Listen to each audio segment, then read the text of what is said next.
Surprise stream, everyone. Welcome to the beginning of the Warhammer 40k Boltgun playthrough. A game I've been putting off for way too long.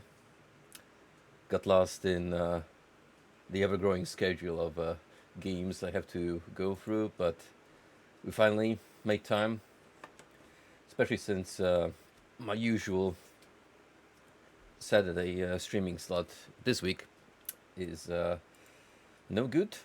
I will be going out for the Persona concert in the evening, so considering that it's been ridiculously hot this whole week, and it's pretty much going to be like that till Saturday included, it's very possible that I'm not going to be getting much good sleep through tonight. So let's see how long I can stay focused tonight before I drown my own sweat while this fan running in the background desperately tries to keep me cool down. I mean, I did procure El Monstero Zero Sugar as a rare treat and to keep me cool down. Kiss my half-angel ass. Thank you. I can assure you, my friend, that this contribution of yours is going towards purchasing AC. Well, that's a blatant lie because there's no way you could adopt air conditioning in this old ass building that I have to rent an apartment at. Uh, Eventually, I hope I can move out to one of those mobile homes that you can find some dedicated trailer parks across London. I don't care if it's like a small one bedroom tiny place. Those things have air conditioning by default, and that alone, yeah. I mean, honestly, as the years go by, I slowly realized that there is no sense in basically signing a contract for mortgage and selling your soul away just to grind away your entire life and possibly not even paying enough until retirement.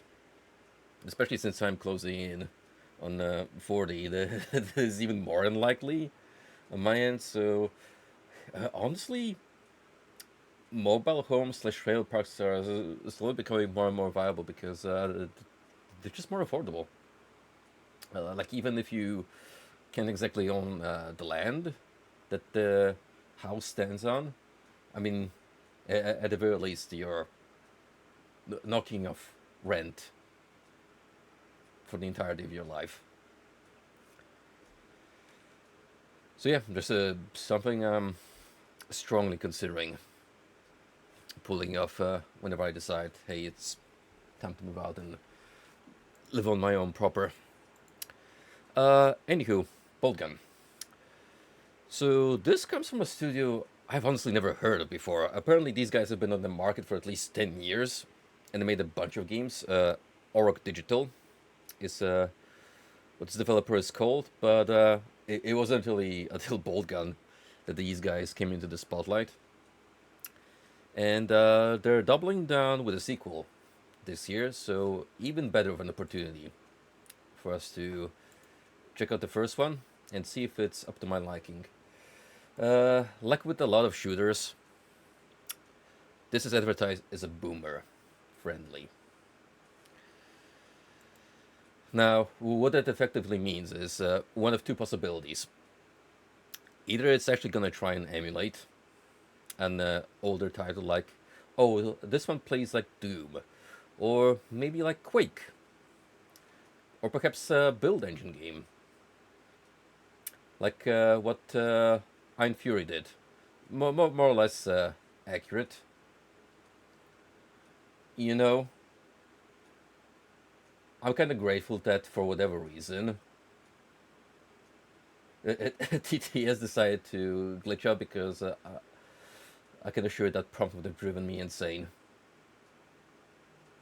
But hey, you get to keep your channel points, buddy. It's a good idea. Now, the other alternative is, which I find a little more likely in this end, we're going to be witnessing a game that goes for the Doom 2015 game style, which is sort of retro, but with modern touches, like you got a dash, weapon upgrades, that sort of stuff. Which, out of the three, as simple as it is, I enjoyed it. I mean, obviously, Eternal is a step up because you get a lot of more movement. Oh, and as far as inspiration goes, that's also been a pretty popular title to draw from. Look no further than Postal Brain Damage. You do technically have a grapple hook in that game.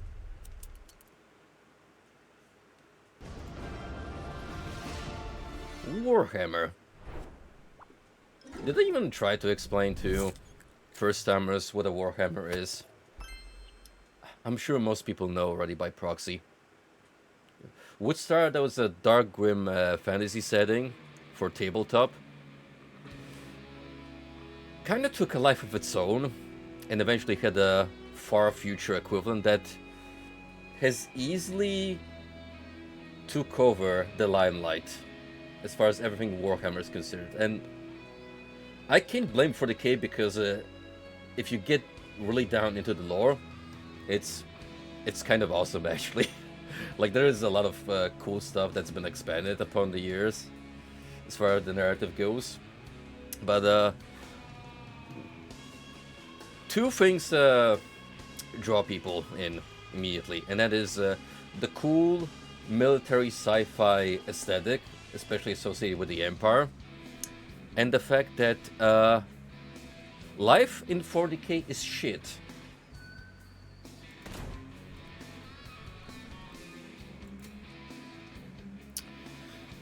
The Emperor protects, training for initiates, launch forwards and enemies, showing them dealing damage, no fear, deflect enemy projectiles, prevent incoming damage. Visit your enemies with explosives. Do these change depending on the difficulty you pick? No, that's just what comes by default. Medium, by Armor's Contempt, change one of the Imperium's mightiest warriors. Emperor's Mercy, all the veterans will triumph.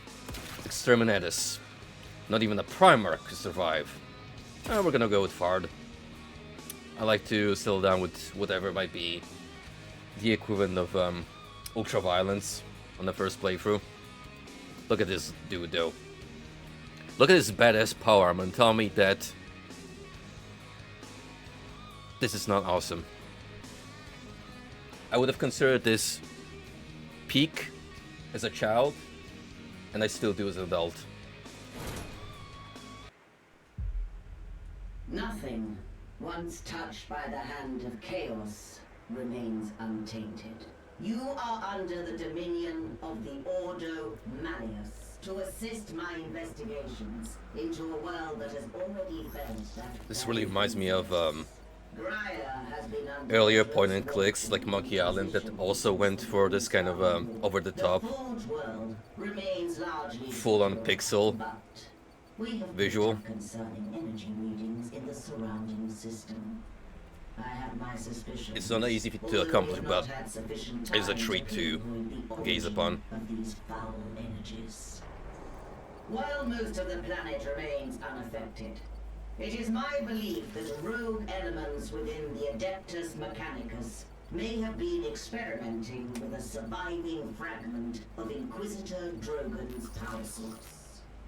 Your mission is to assist me in locating a fragment of the power source. Okay, boss. While I consider this threat extremely serious, your superiors have seen fit to second only a handful of you to my supervision. In the absence of a larger force, we should pray to the Emperor that this does not develop into a more dire situation. This servo skull will guide you. Yo, I get my own In Commodus here is boner one of the companion? few sanctified and preserved from the purging of Drogon's Sweet. heretical archives. Together, I haven't had a you floating will skull serve since where communication Planescape has Torment. become sporadic.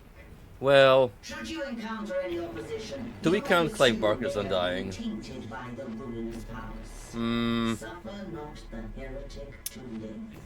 I'll give it a pass because it While was I a continue great my spell. investigations aboard the Crown, you will be deployed to a habitation zone we lost contact with several cycles ago. You should assume the situation to be extremely hostile.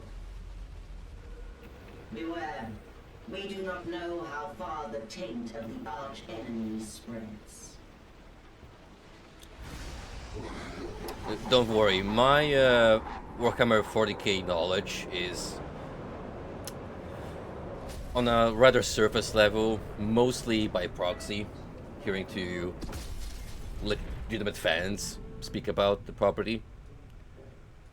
All you need to know is that you're John Space Marine and you're here to kick ass. And that's all the reason you need.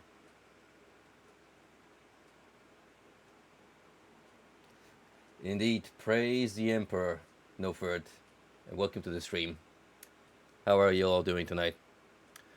Your deployment to Gryden go quite as planned. No matter, secure armament, bolster your faith, and continue. Those heretics don't know what's coming for them. Plasma and cultist weapons are poorly maintained. Shoot them while their shot charges to trigger an explosion. Oh, more importantly, there's a new character coming to BlazBlue.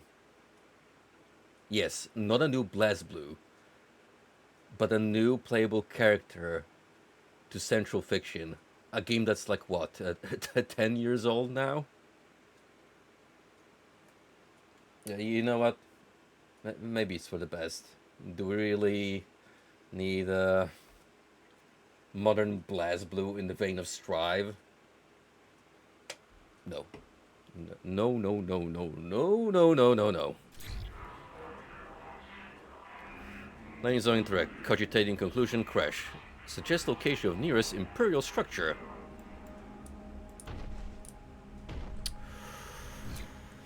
Ooh, already I'm seeing a very familiar graphical style. I mean, it comes as no surprise. This is a very popular aesthetic to settle on, especially if you're going for the retro nostalgia love. Dust did it. Dread Templar did it. Nightmare Reaper, I could name a dozen of games.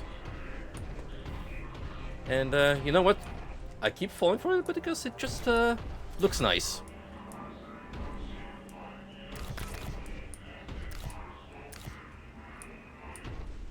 Okay, the fact that we're going above 100 health already is gonna mess me up a little bit to get used to.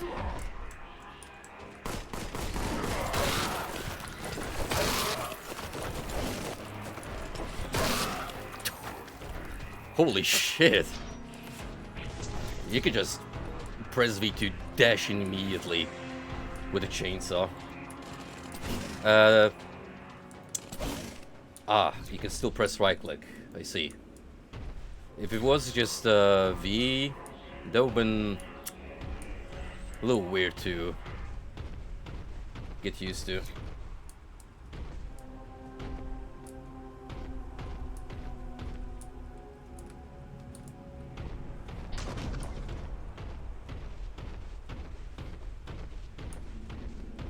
Just taking my time. Oh. I was gonna say I was gonna take my time to look for secrets in case there's like a little ledge anywhere around here. It's got secret weapons, whatever, but I guess you can just slide off the cliff in an unclimatic way and send you back in, no problem.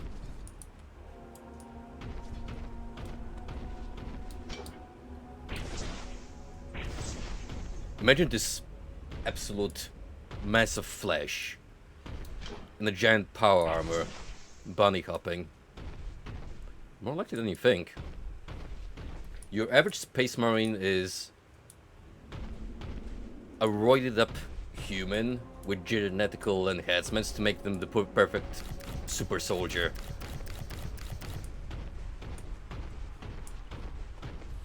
These guys are born and bred for combat. Day one.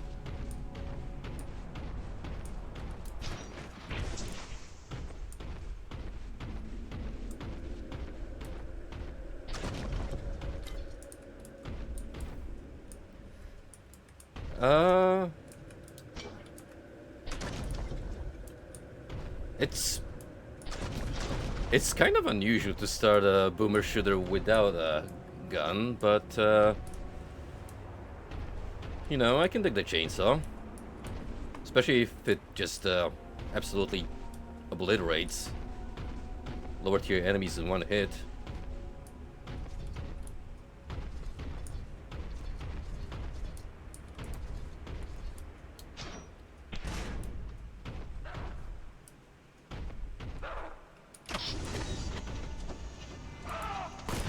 Hello there.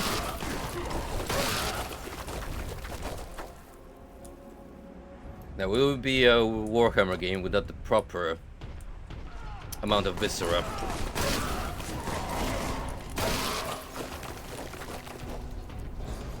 You gotta have guts and blood spilling everywhere, otherwise it's not grimdark at all.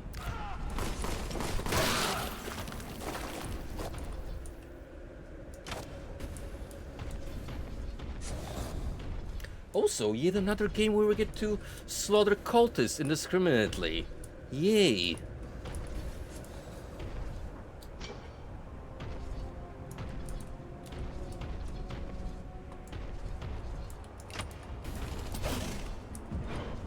Oh right, I have a dash I can use.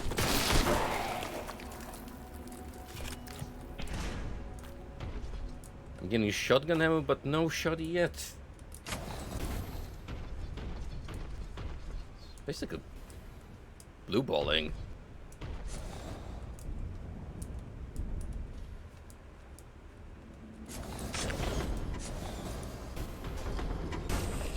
So are we good in, right?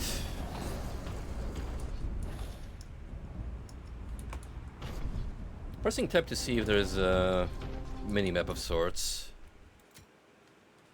Let me see. What are the controls?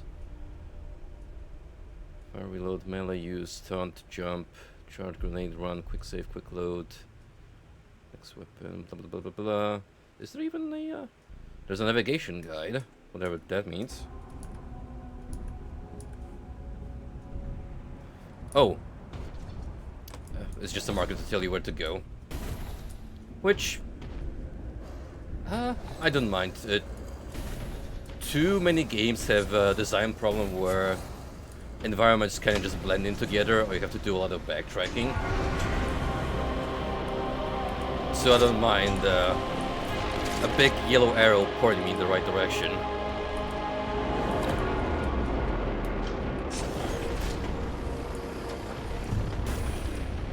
Title drop.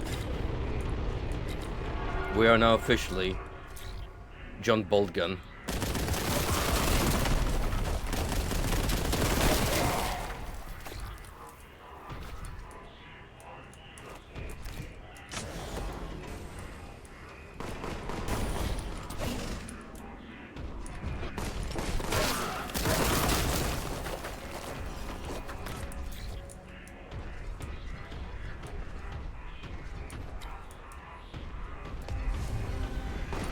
Our Skull companion here is a very talkative one, isn't he? Kinda hard to pay attention to all these prompts when I need to clear the area first.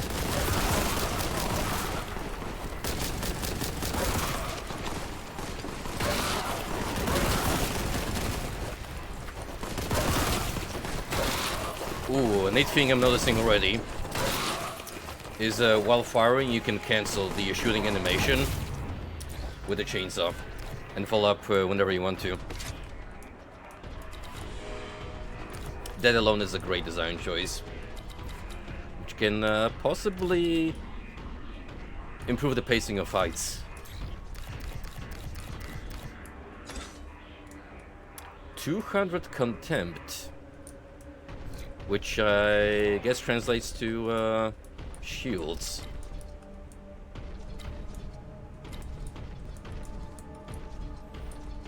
every good game has its own compendium of wacky terms. Because you can't possibly say just ammo or shields. No, it has to be holy munition or contempt.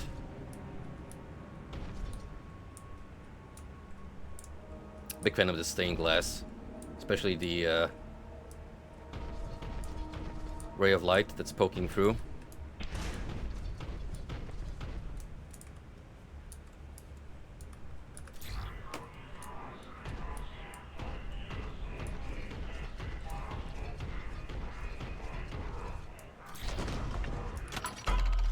Oh. That was it, huh? There was one secret somewhere. That's a darn shame.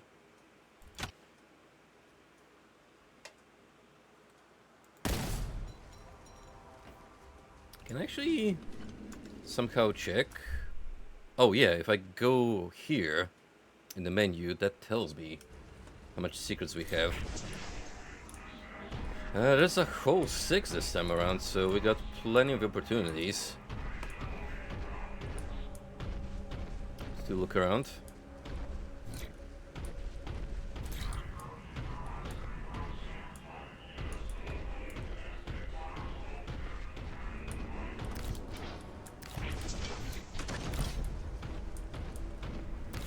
Imagine you're just a regular Chaos cultist stationed here in this abandoned facility, and suddenly you hear these hulking footsteps approach from around the corner. What do you even do? You're just some goober dressed like a Mad Max bandit, ill-equipped,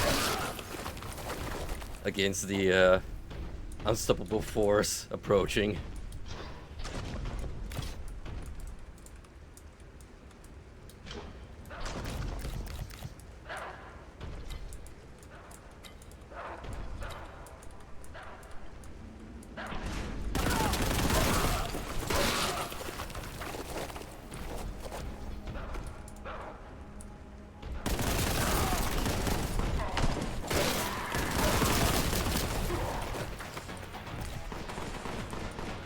Now, what is that in the distance? And can I possibly ride that giant mecha?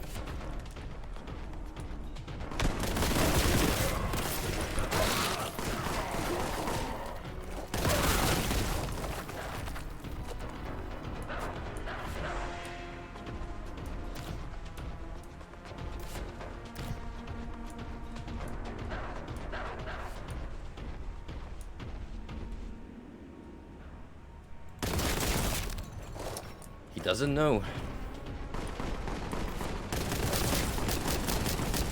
How did you guys not get aggroed like at all? No, it doesn't matter because you're dead.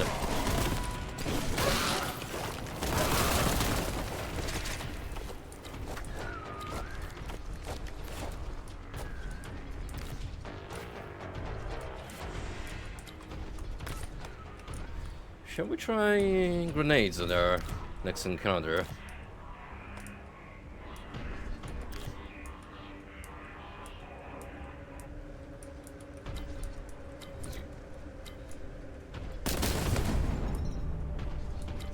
I get the feeling some of these secrets might be locked behind walls you can break. It's not immediately apparent until I start poking around and try to figure out what's this game's gimmick of tucking away hidden goodies. Like, is it just opening up suspicious looking walls, or maybe blowing up barriers?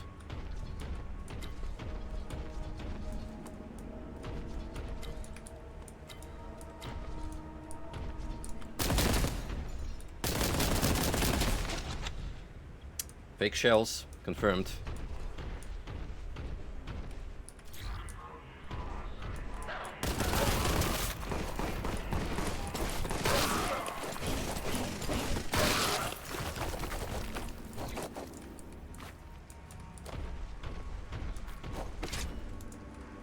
Look at this fella. Look at that and tell me this is not cool. He's got a torch on his cranium. So not only doubles as your mobile navigator, but technically as a flashlight too. Those ingenious Empire engineers thought of everything.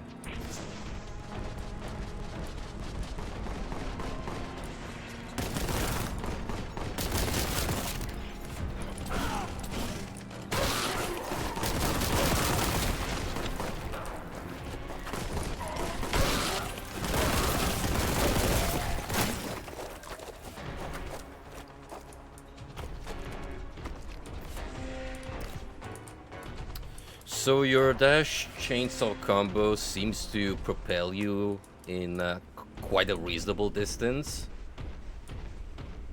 but it's kind of up to you to gauge the limit of how far you can go to make it efficient.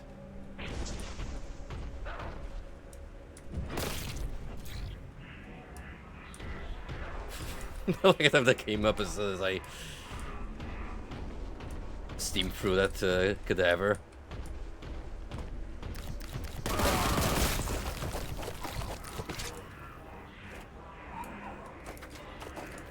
Ah.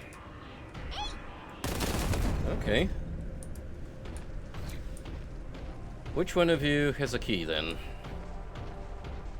How you doing, Golden?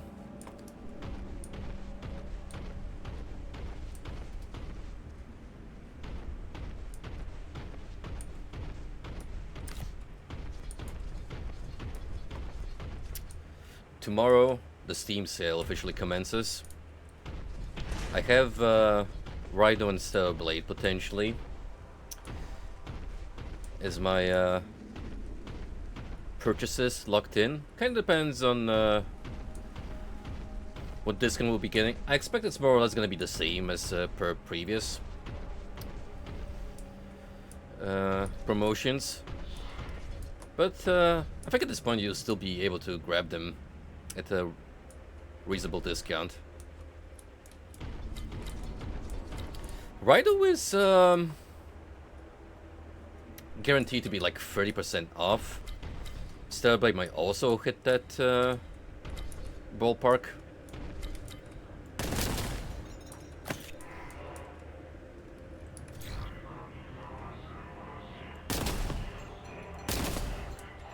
Follow the putrescent scent of heresy. Oh, you actually got to try the demo. I had a friend who also gave it a try, but he said he felt a little iffy about the movement of the game. Because it reminded him of Nier Automata, which, I mean, fair enough. That's kind of what they were going for anyway. Except, well, I may as well ask you this since you've played it. Did you feel like there was a problem with Eve's dash? Where she kinda pauses for a moment before continuing her run?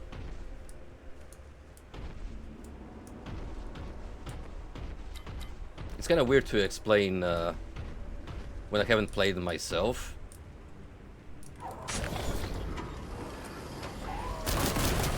Ooh. Now that is a chunky fellow. And yet, went down like a fly. Kinda embarrassing, really.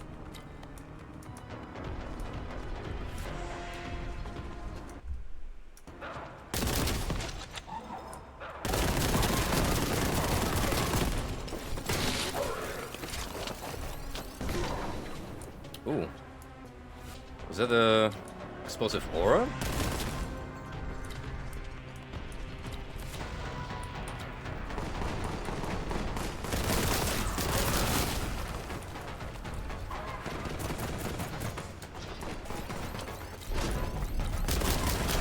Oh no, they can throw nades as well.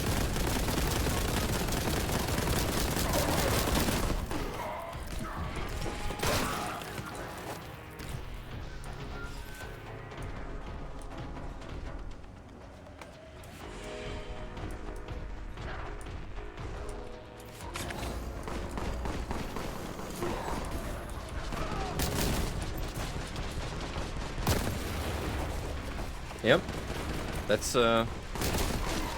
pretty good.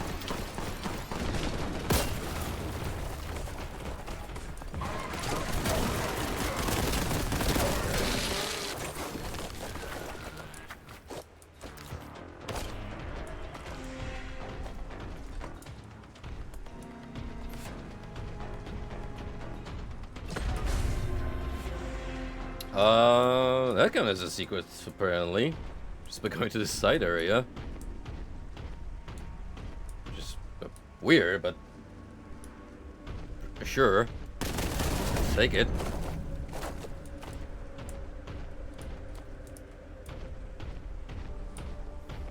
Me too, man. I've been putting away some reserve funds. Because besides Raido and Stellar Blade, I'll see what else is discounted. Maybe stock up on some neat little games we could do for another bizarre collection. Or just some stuff I've been meaning to scoop for a while now.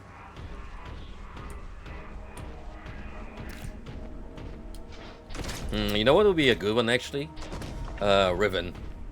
The recent remake, because I still technically have by default the discount that comes with owning the recent Mist remaster, so I could totally stock up on discount codes and get it dirt cheap.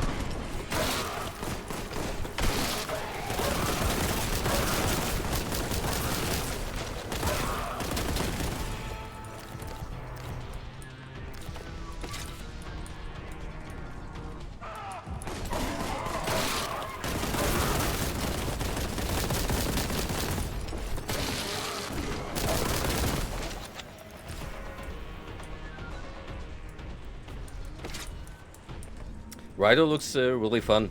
I enjoyed peeping Frosty stream of it. I didn't stick around too much because obviously I didn't want to get spoiled. But it looks different enough from both Persona and Mainline Megaton where it's definitely worth giving it a shot.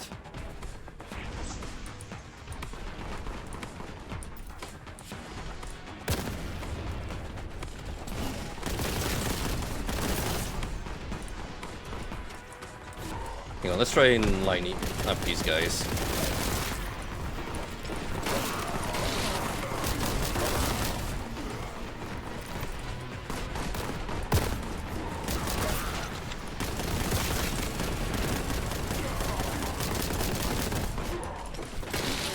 No, you don't. I respect taking the chainsaw, though. That feels more like a Chaos Marine. I want you guys to listen closely and tell me if it's just me going insane from the heat, or do some of these enemies have the Wilhelm scream as a default death cry.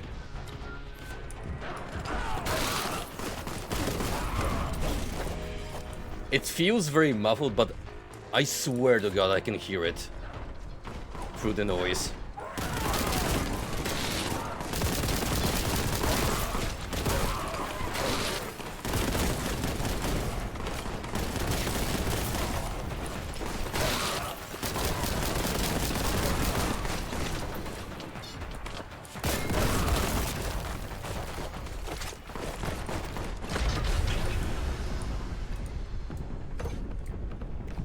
That's a power-up.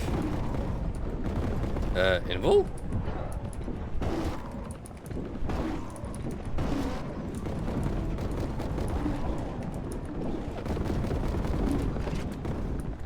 Huh.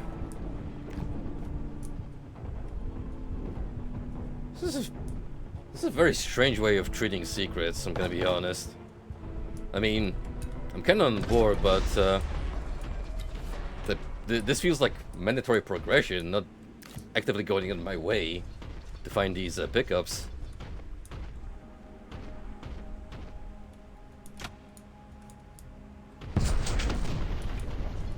Well, granted, I only found 2 out of 6. Still.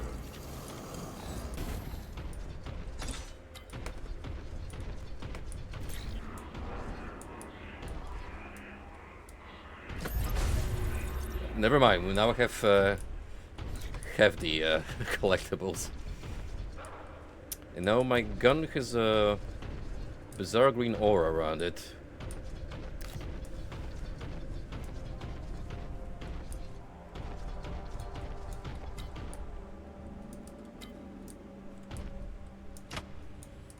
Frankly, if these are just weapon slash character power-ups that are temporary by nature, I'm not gonna worry too much about picking them up.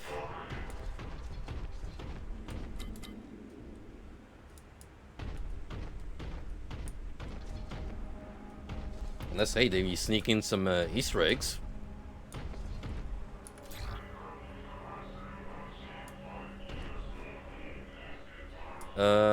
So what's... Activated these 2, right? Do they do anything particular? Like, can I maybe climb up here now?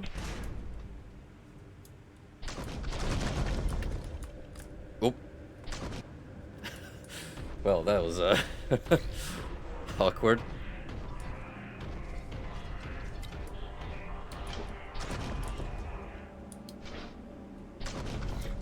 Could totally climb up here if I want to. See, that would have been a neat way to stash a temporary boost of some sort.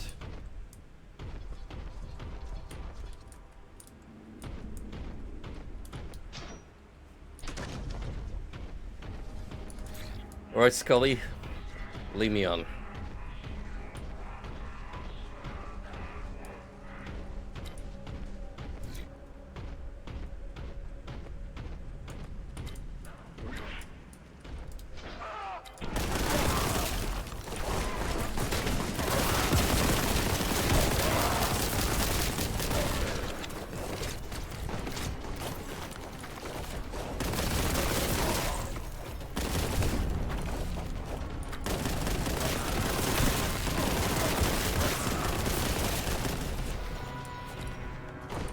I don't know if among you are any fans of the amazing digital circus.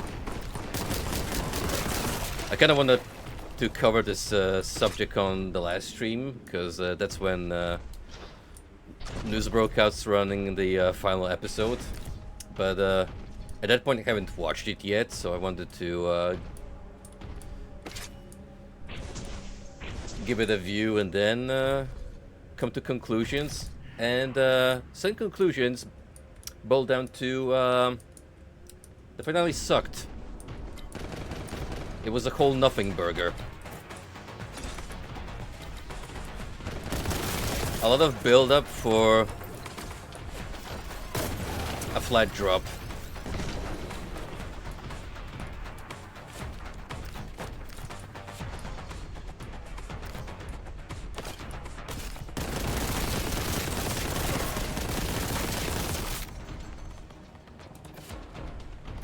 I have a friend who actually went to the theater to watch the combined episode 8 and 9 release. And I was like, I feel robbed just watching this online of my time and investment, because I kind of liked it at the beginning. It started off kind of slow, but had an interesting premise. Oh, No Third Impact, if you're around, check it out, it's your favorite. This has to be a Japanese industry. No, wait, this is not. Ironic.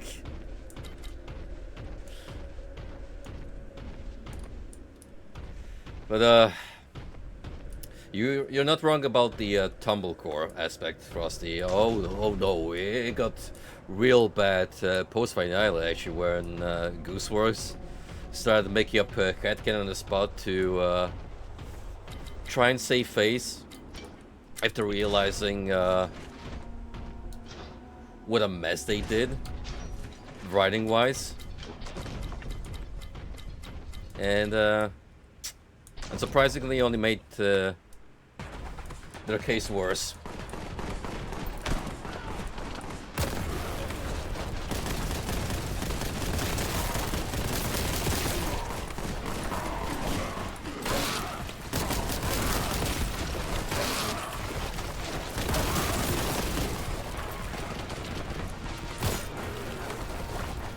I sure love spending half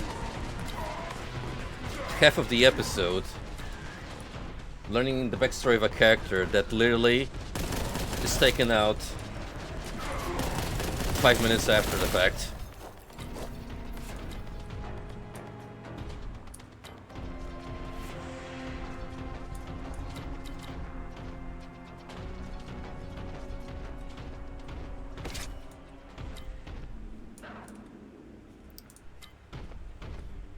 That's a bit of out of the way, so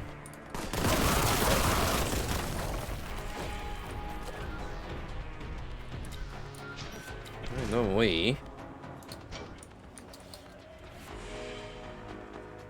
Hang on. Oh, I have to press dash first, and then use the jump. It doesn't let you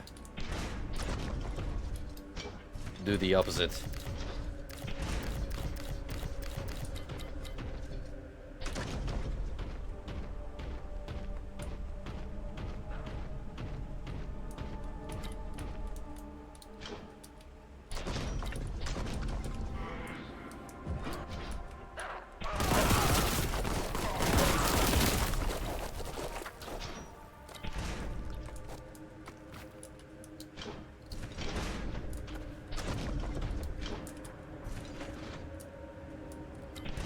I didn't really need that, but it was worth coming here for the kill count anyway, since we're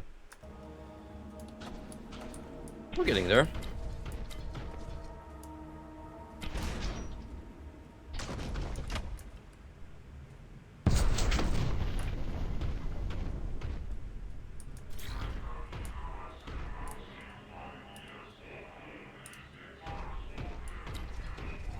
I'm sure that had some kind of impact on the environment,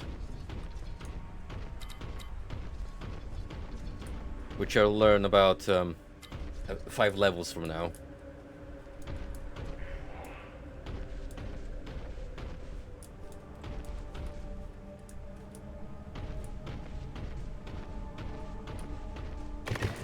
Ooh.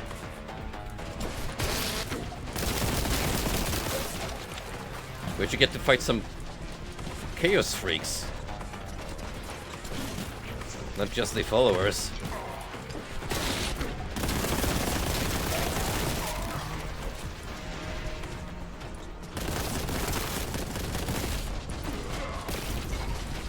These are pretty chunky too.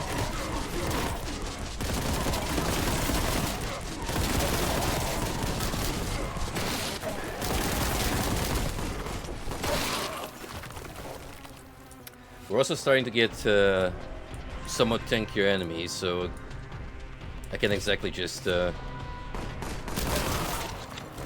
mow down everything carefree.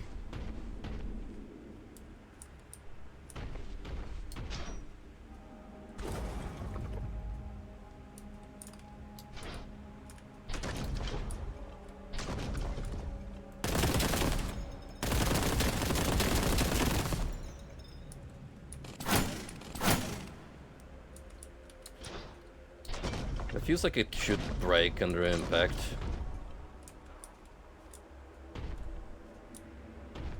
Or could be just a cool visual.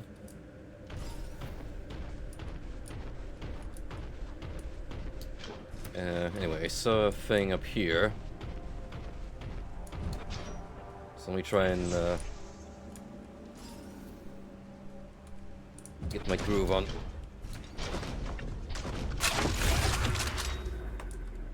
Found Kraken Boltgun magazine. Oh, I am intrigued. So do these just stay with you for the rest of the level? If so, then maybe it is worth pursuing these secrets.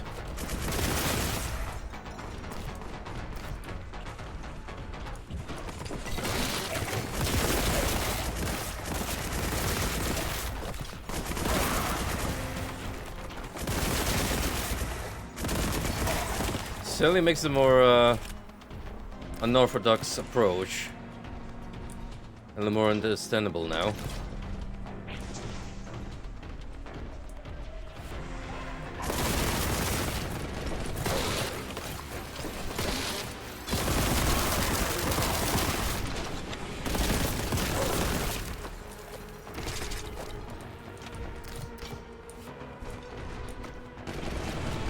No, it's temporary.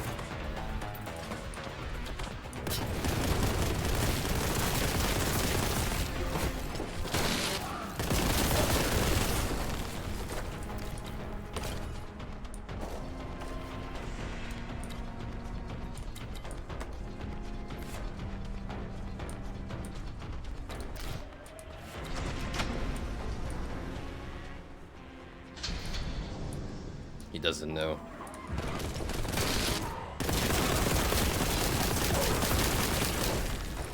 Have zone perimeter in view. May the light of the Emperor guide you.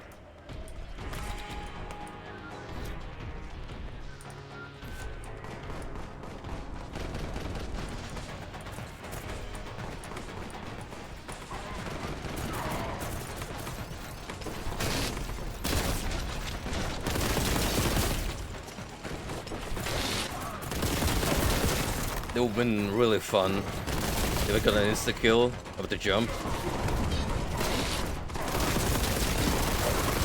Oh shit. Oh, I took a little too much time revving up the chainsaw.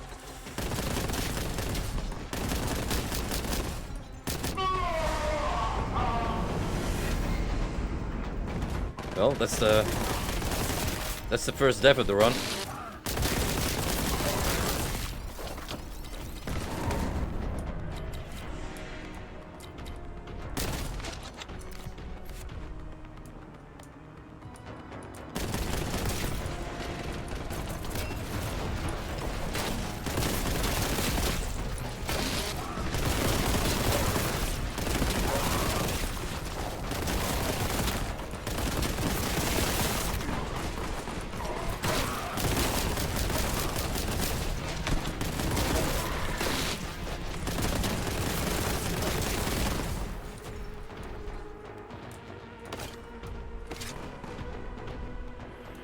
I'm gonna give you a couple of encounters to warm up and get a feel for the gunfights. But then as the pace begins to pick up, things start to get pretty heated. And I am enjoying it thus far. Even if I only have the Boltgun and the chainsaw. I imagine our arsenal will soon expand.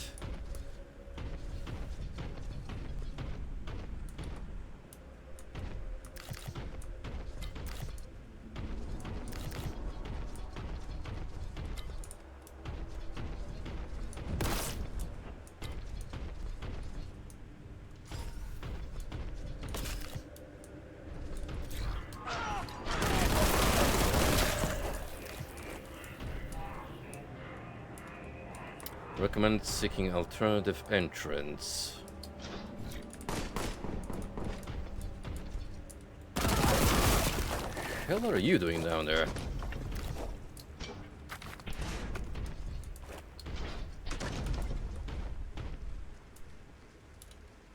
Well, look no further.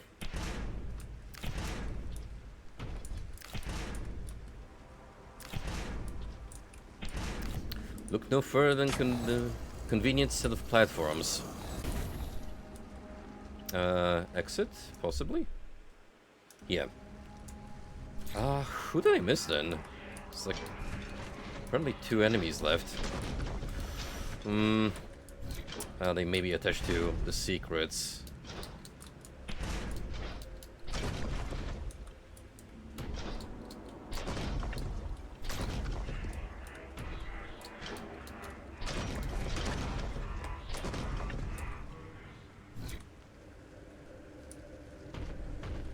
How far can I backtrack?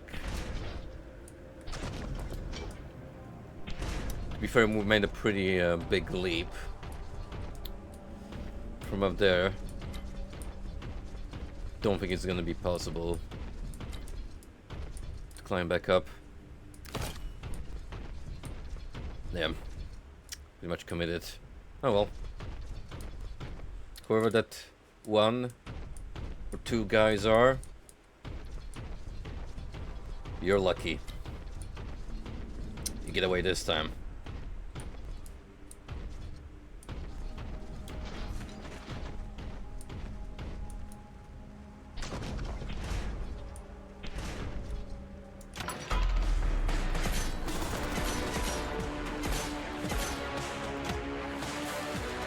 Sector Imperialis. The streets are quiet. Too quiet. The stench of heresy abounds. Looks like the local military's defenses didn't fare too well.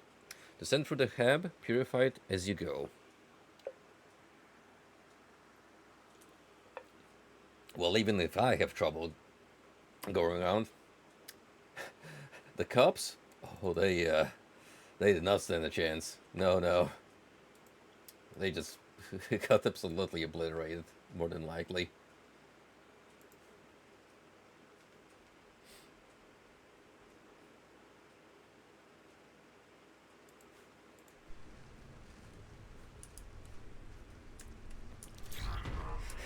I just look back at Discord because folks are talking about the last book character announcement, and I'm kind of on board with them. This doesn't feel real either. Is absolutely out of left field.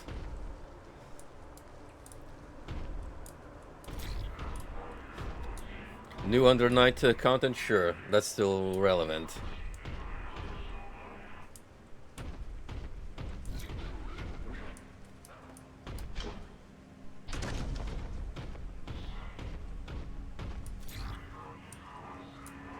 Citizen service complete. Only in death does duty end. That's reassuring.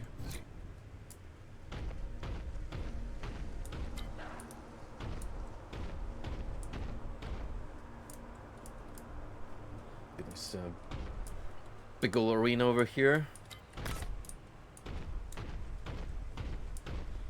Where we get to maul even more cultists.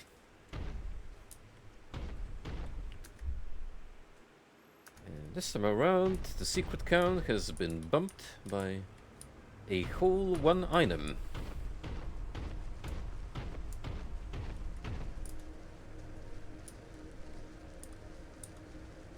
Goes hard.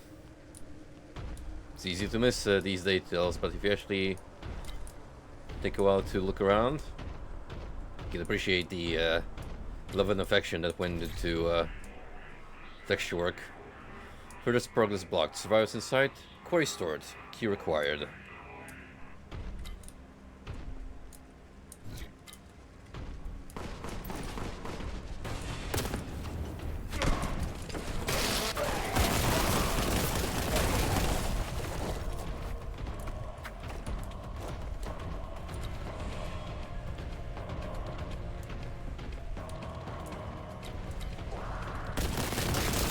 Pink horror and blue horrors.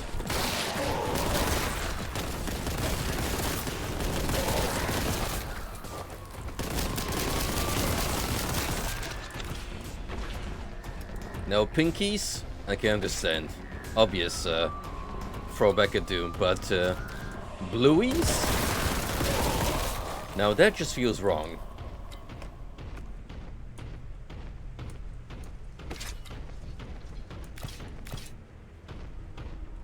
I saw Destino play through an interesting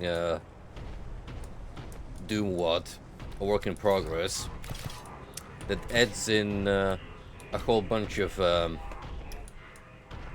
weapons and enemies based around different Doom games. Like, it just combines a set of assets from all across the series. And what kind of caught me off guard is it had normal pinkies, but also Doom 3 pinkies as separate enemy variants.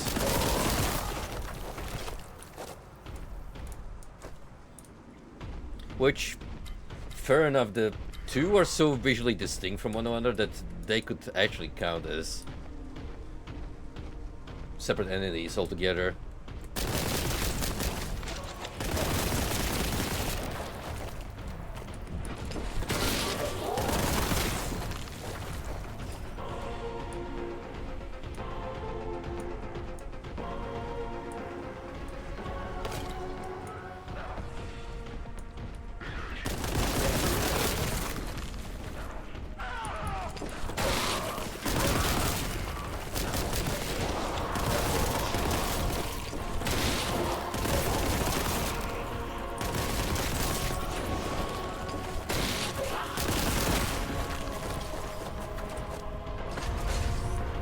Munitions boon, lock and load.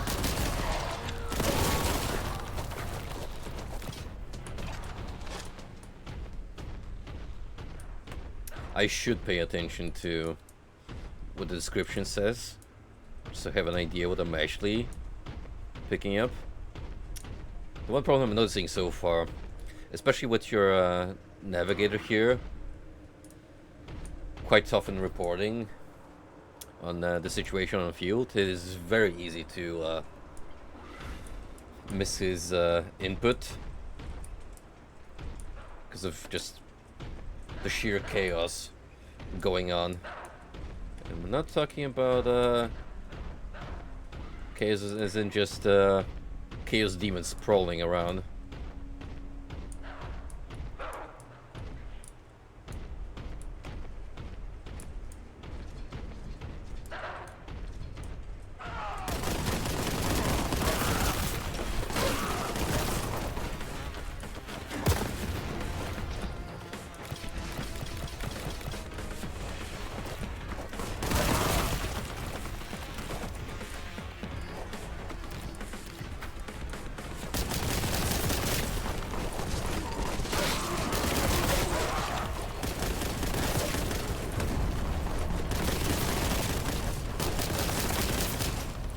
Oh, could that be? Could that be it? Yes, sir. Finally.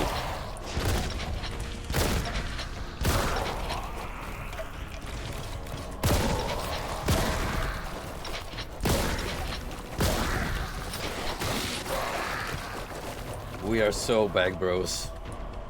We are so back.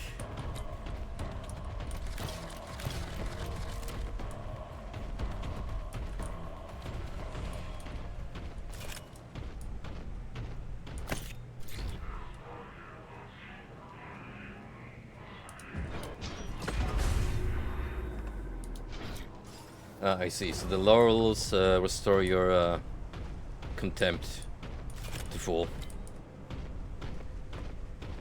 Duly noted.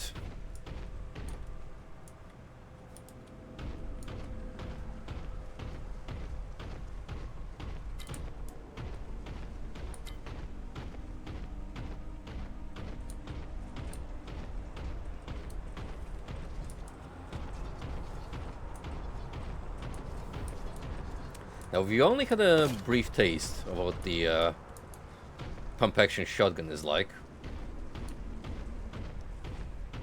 Given it is quite the taken one, considering all those shells strapped on top. Then again, it is 40k. It has to be ridiculously exaggerated.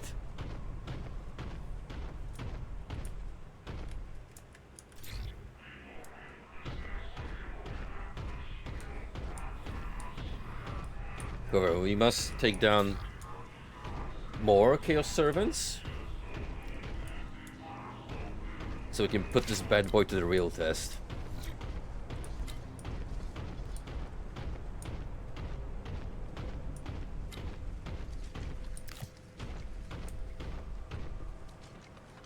Judging from the weapons tab at the bottom, we're gonna get quite a few more guns as we move on. Cogitating, route.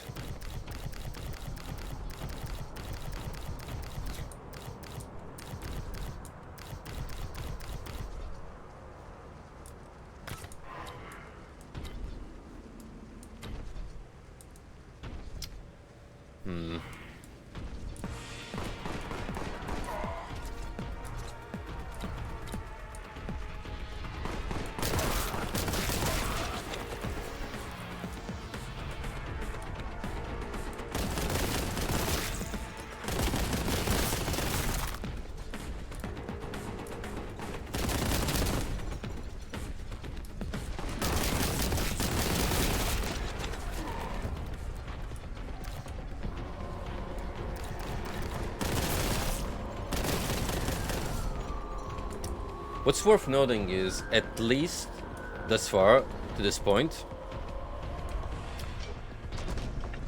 we haven't seen a single hit scanner. Machine Spirit, praise the Messiah. Like, all the projectiles count as visible bullets.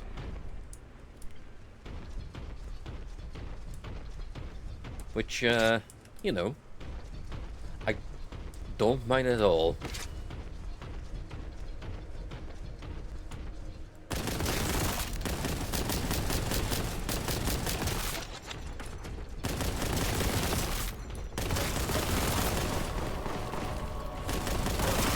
I'm sure there have been already several extensive debates about the purpose and role of hit scanners in first-person shooters, and surely there's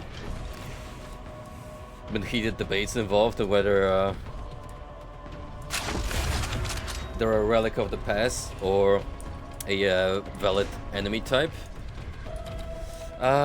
In my opinion, it really depends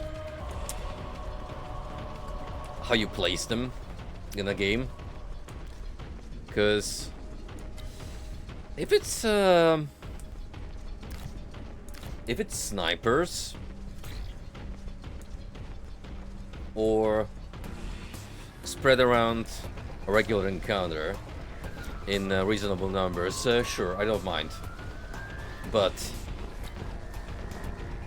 blood in particular will make you absolutely despise hit scanners, because cultists are a bunch of assholes.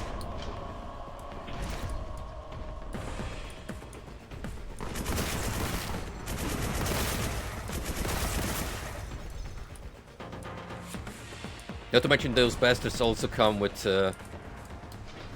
throwable dynamite sticks, which makes fighting them even more of a treat.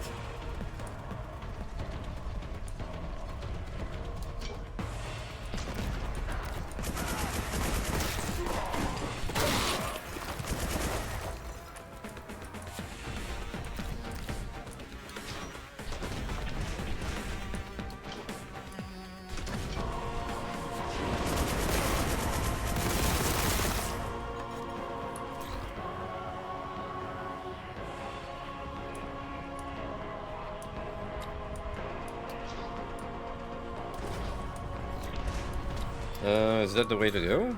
Yes. Just want to check if there's anything else we can expect before committing ourselves to that stretch.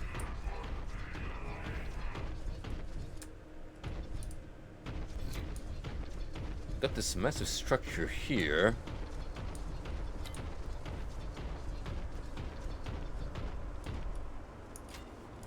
Oh, fair enough. It looks important enough to demand the key. What about over here?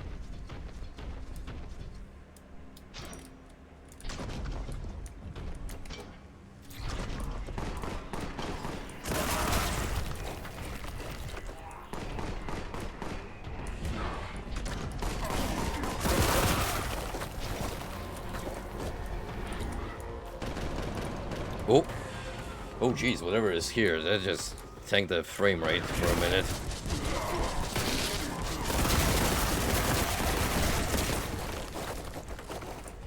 Like, that was some heavy stutter.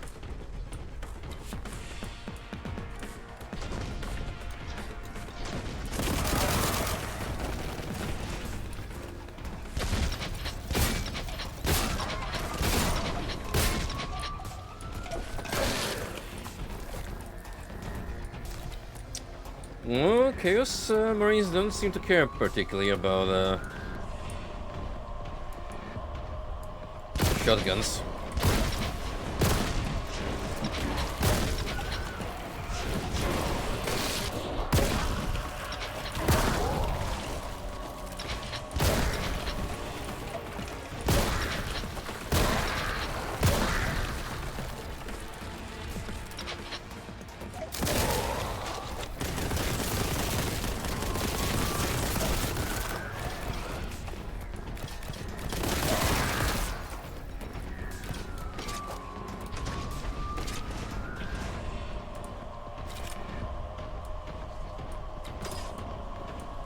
Maybe we'll get an opportunity to power up our weapons through conventional upgrades as the game marches on. So far, I'd say the Boltgun wins in terms of practical use, because it has the range, decent rate of fire, it's quite accurate. Shoddy seems to do better when cleaning up. And that's pretty much against weaker opponents. Then again, if you use it like this, that might be more efficient.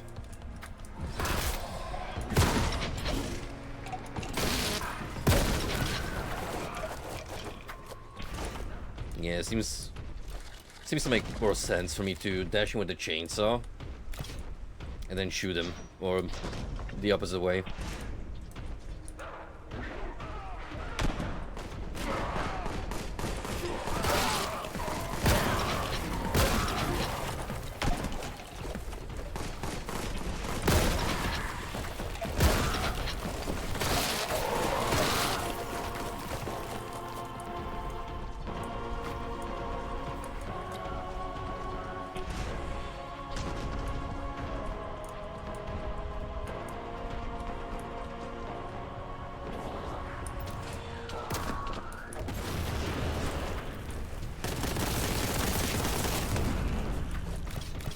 I'm actually surprised that barrel didn't explode from the grenade.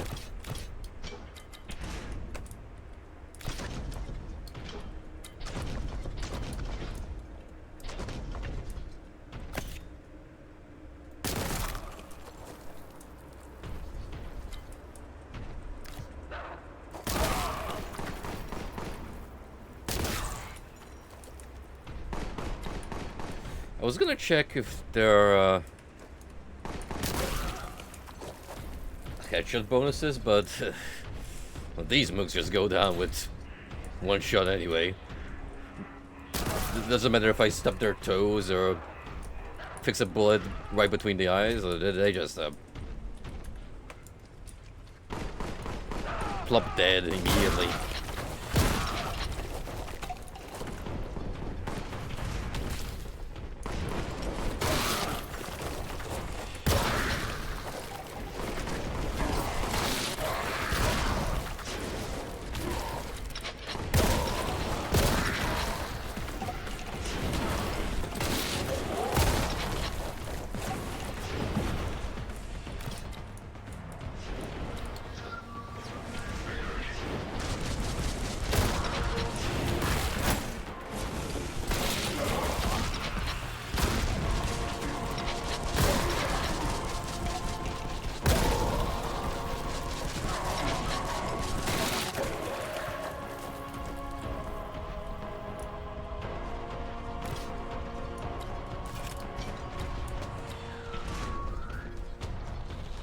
There is for sure something going on with Boltgun's performance. It might have trouble rendering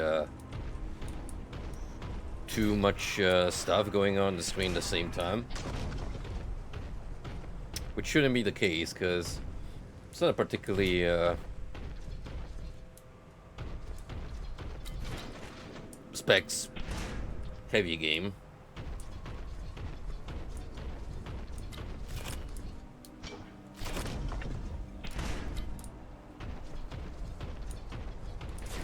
It's not game breaking so far. However, I hope it's not gonna get worse as it. Well, I say that, and then, you know, we get another leg spike.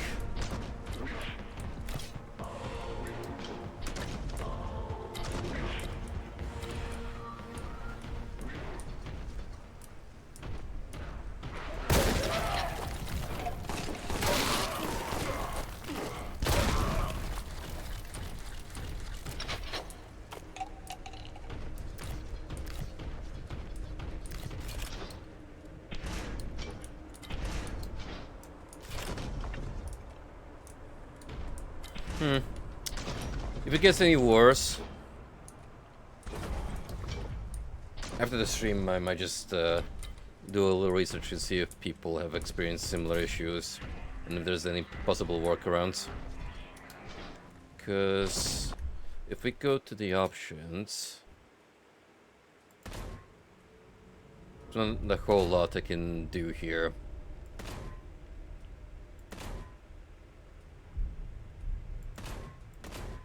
Like, these generally have no bearings on game performance.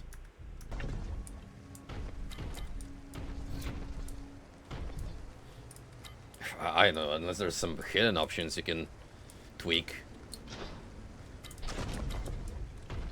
in the game files.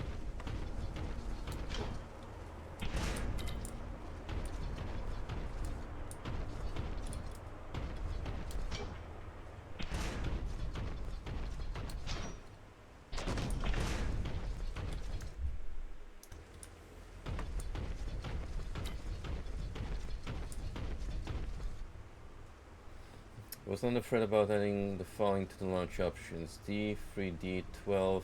This stopped the FPS dips for me. Maybe try that if you're having issues. Apparently it's a common thing with Unreal Engine 4. Oh, now that I didn't know. Thank you. I'm gonna actually fiddle around with that later on. Oh, hang on, we got some idle animations. Come on. Do it again.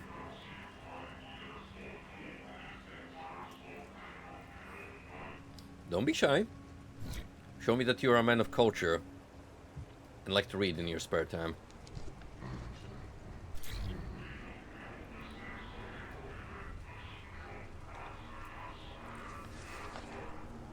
Chat, what do you think he's perusing through?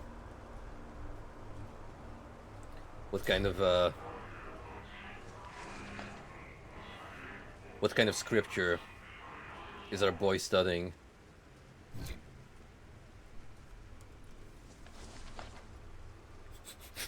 Porn. That would get him executed in the spot. Brother, why are these Sisters of Mercy depicted with little to no clothing?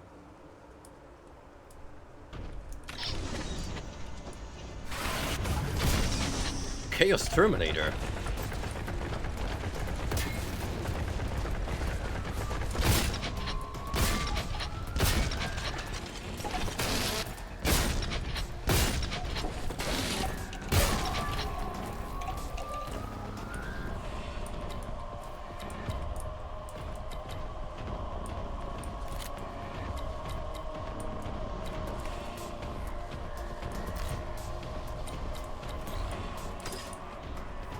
Old Testament stories? I would believe that. Especially if you look at through the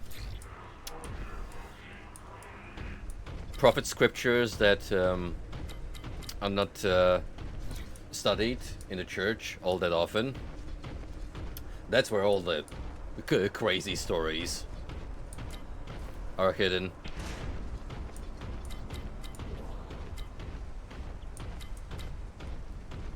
Which is why studying the Bible on your own is actually a good thing to make a habit of, because you get to learn some interesting things and wisdom from men of old.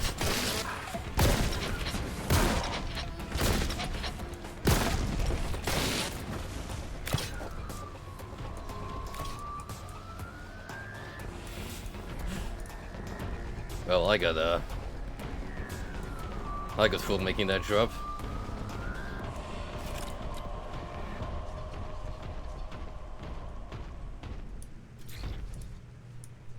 Well, I succeeded in backtracking for no good reason.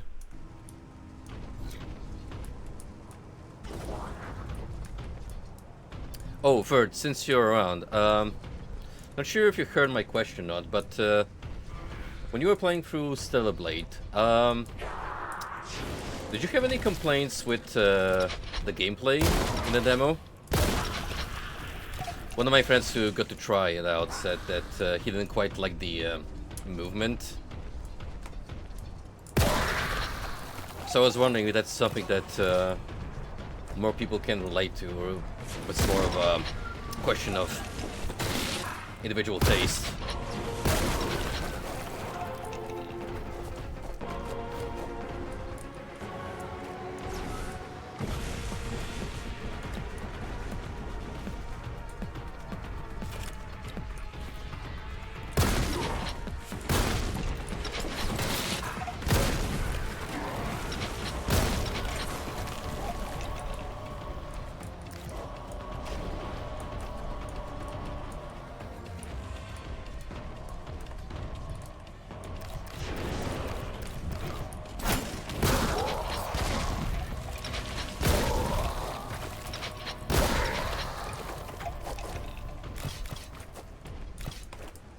An interesting fact I've recently learned when digging into 40k lore is that this medieval Gothic aesthetic is actually more prevalent than you think. There are generally entire planets locked in a medieval era as far as architecture and culture goes, and apparently those are the human worlds that tend to produce the best soldiers.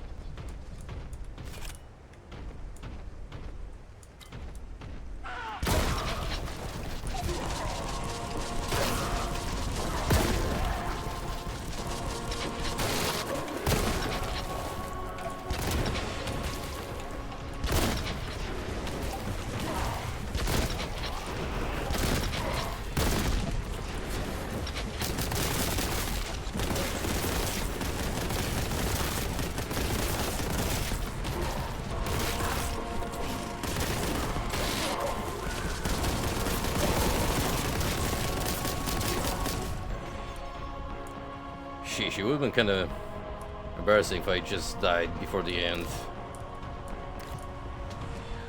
Well, then again, they hit the exit.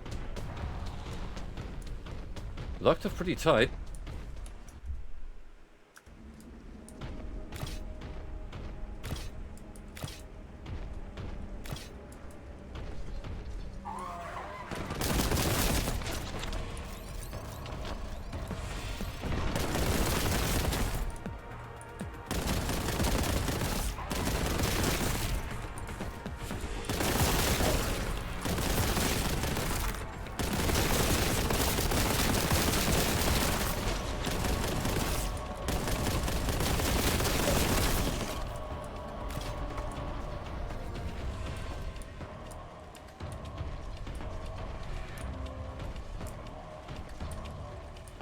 Okay, there's gonna be at least one more around the corner.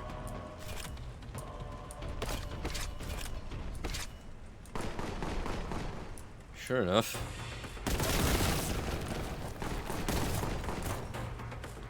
Gonna have to peep and creep on this one, because I don't have the I don't have the hell to deal with this.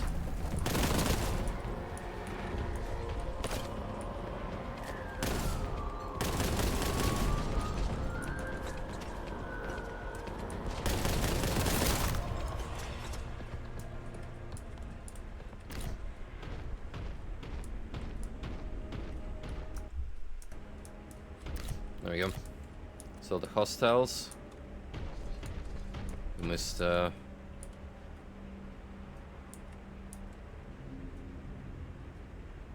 is that part of the level still, or a prelude to the next one?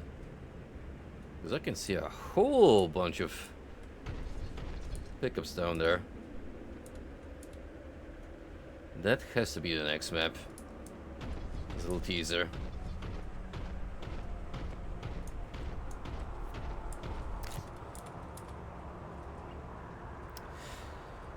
You know, even though, like I've said, I already had Boltgun in my sights for quite a while, what gave me the final push to actually boot this game up was Warlocracy, a channel I've been following for a couple of months now. It's a Russian fella who reviews old CRPGs. Like, he has a penchant for Infinity Engine games like the Baldur's Gates, Planescape Torment. My kind of jam. And he recently covered Rogue Trader, the Owlcat RPG set in the 40k universe.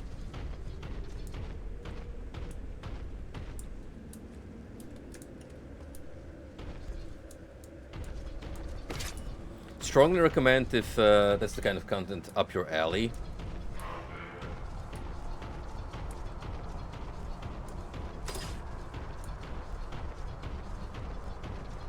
As an added bonus, because the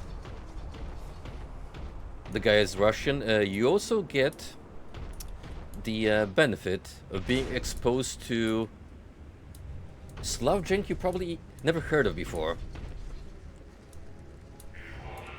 Or you may have heard of it, but it hasn't been covered in much capacity.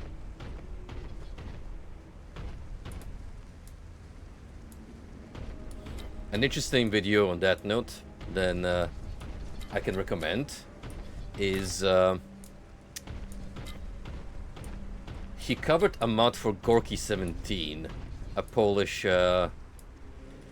tactical strategy game that has a sci-fi horror aesthetic, except the story of this mod goes is that a Russian journalist slash video game dev got upset at one point because one of the characters has a strong anti-Russian sentiment, so he was like, well, we can't have that, and basically rewrote the whole script to make the team Soviet heroes, as strongly anti-NATO slash American.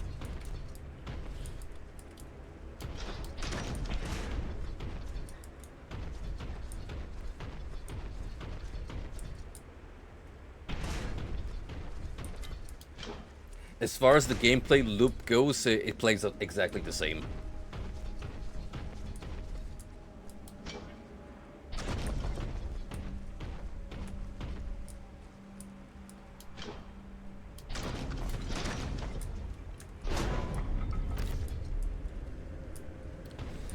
Now, what I'm liking about this map so far is that I actually get the opportunity to look around more and see what I may have missed. Not to mention just restocking up on health and shields. Because mind you, we are looking for 3 more secrets potentially. Like at that point, I have to wonder where they might be tucked away.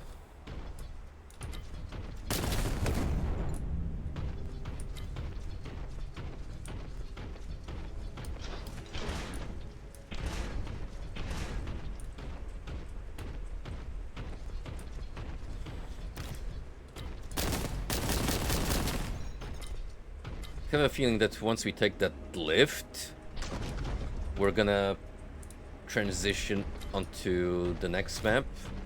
So that's why I would prefer to take a little more time to look around.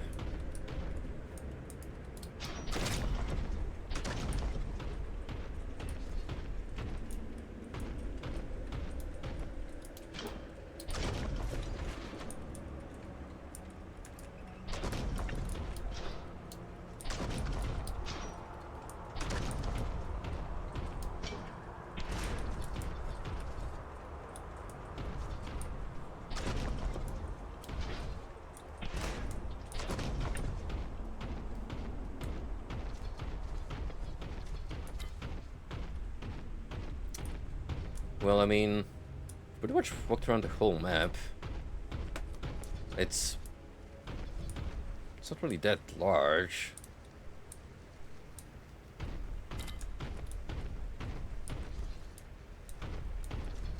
Hang on.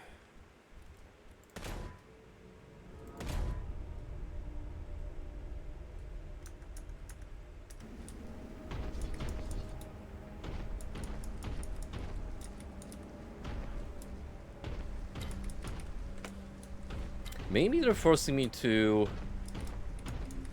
use the old-fashioned reliable method of spam E on every single surface that looks mildly suspicious.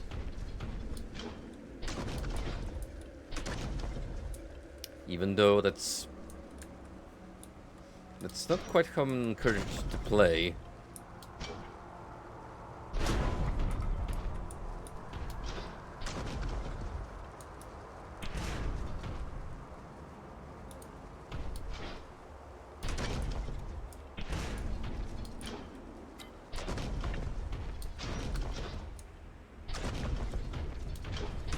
Here we already found two, because they were just around the corners.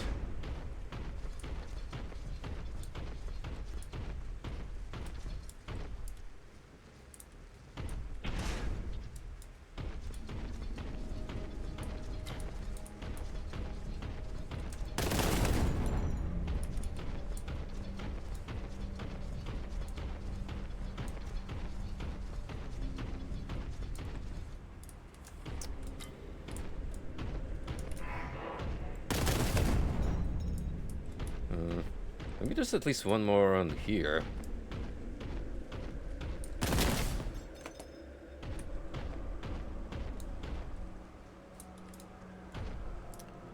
Three does seem like a lot to hide.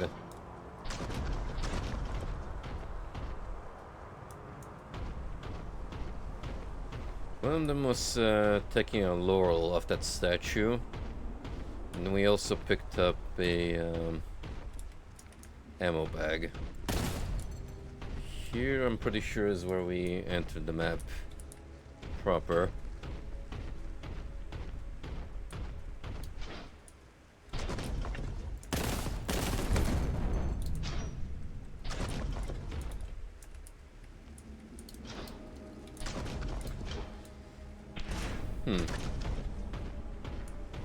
Very strange.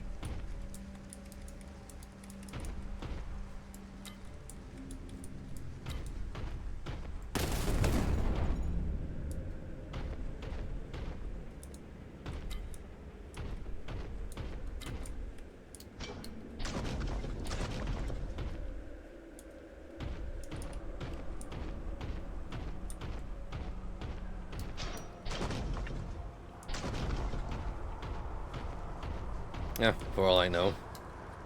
Could be really overthinking the matter. Yeah, that's where we picked up the laurel, because you can jump over that balcony on top of the statue and get one collectible.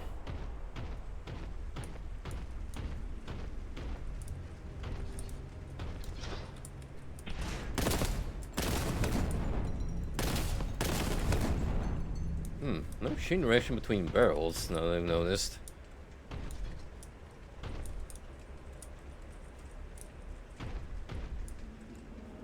Quite eerie.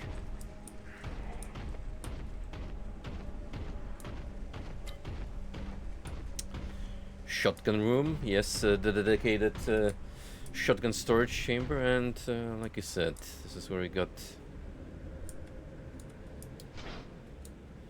the shield recharge. Yeah, I think we'll just move on.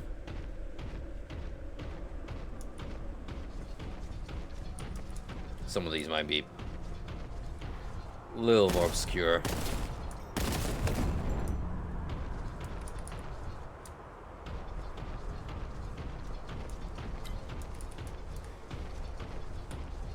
It's gonna be a particular challenge when I don't know the full extent of how destructible the environments are, or what kind of extra steps I would have to be taking.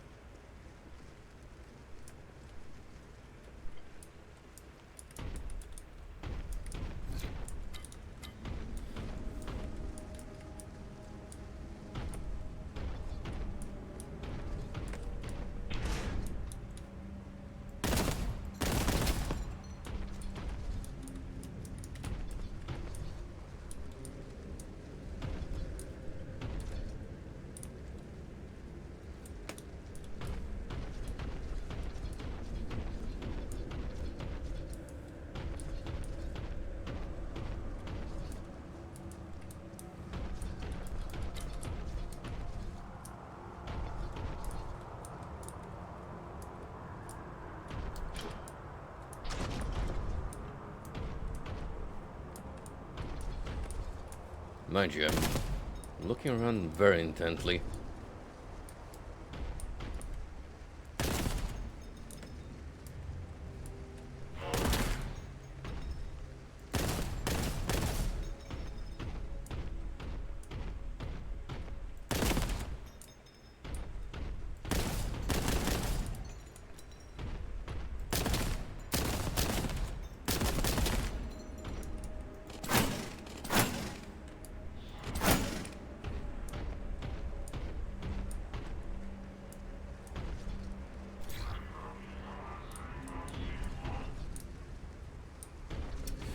No, as cool as these handmade environments are, the destruction capabilities I have are quite limited to already predetermined assets.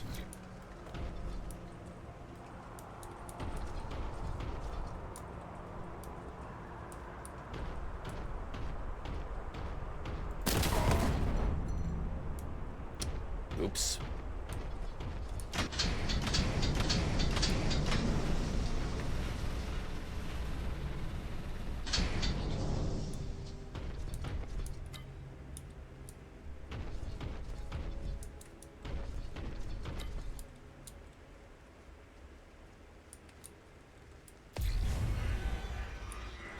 Purge, cleanse them.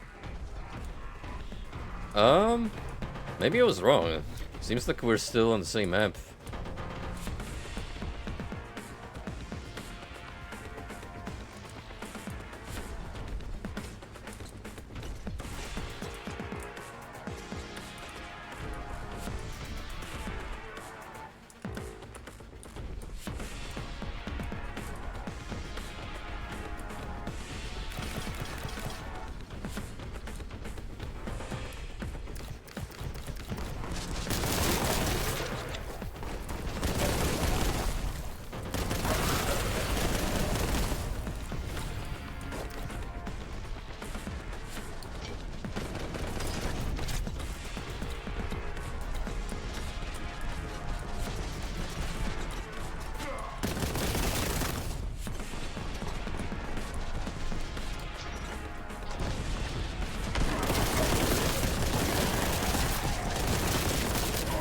Oh boy.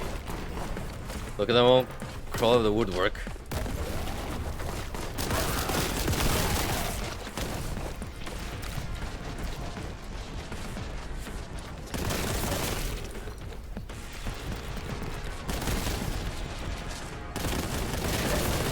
And we get a new gun. 2 in 1 level? Now you're spoiling me.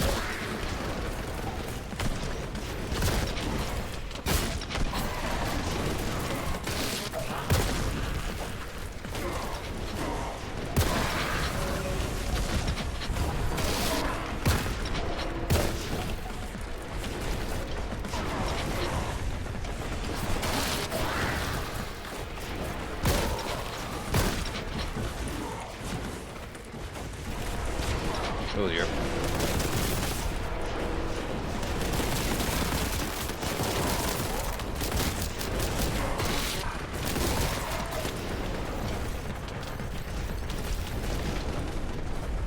Need health. I need contempt to fuel me.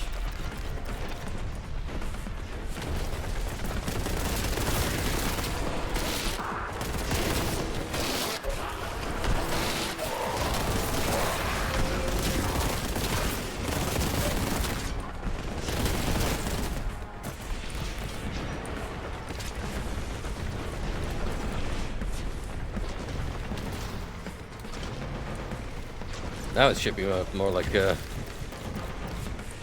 new gen Doom arena shooter.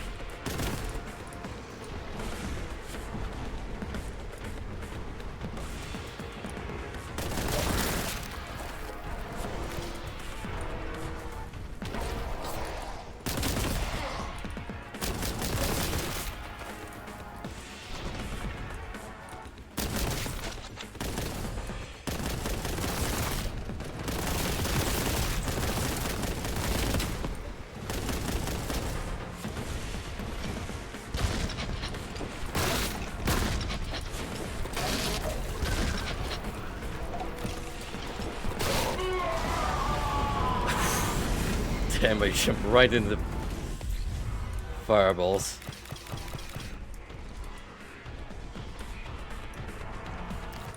I do think that the chainsaw locking in on the nearest enemy is a good thing, though. Improves the flow of the fights.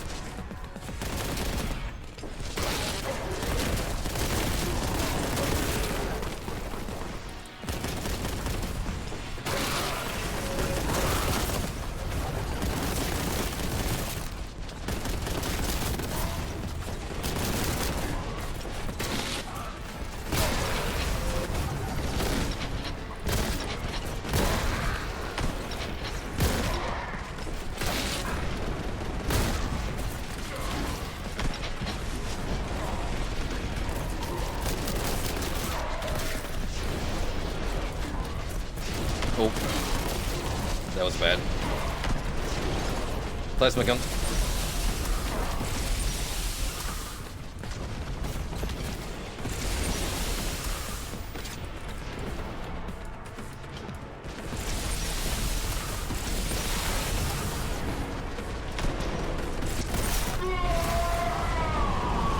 Damn.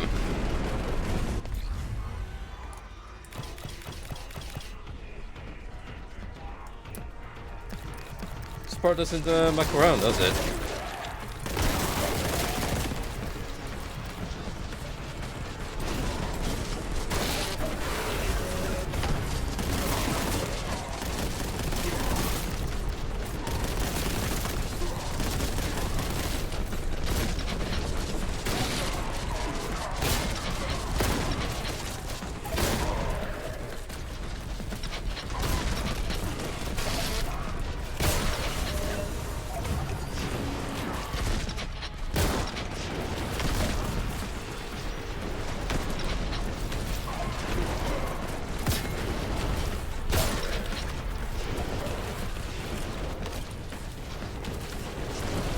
Green pickup over there, which I would very much like to get.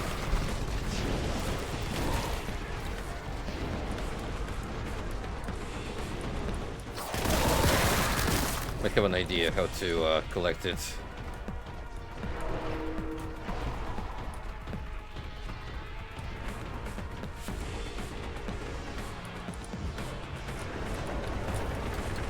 Oh, overshot it, but almost.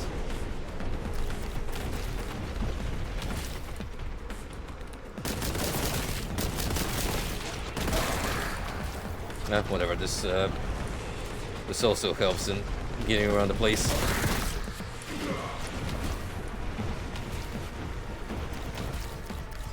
Especially with so many projectiles coming my way.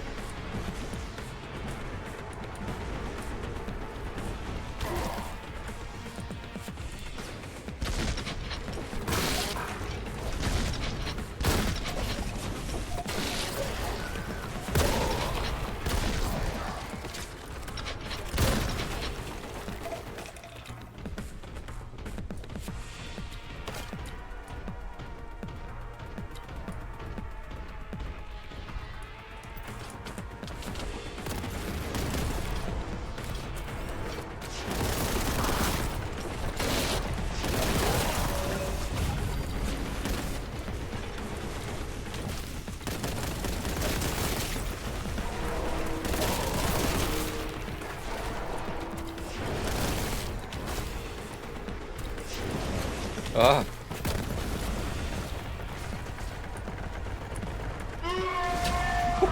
Jeez. I took a peep from around the corner and that guy just mowed me down.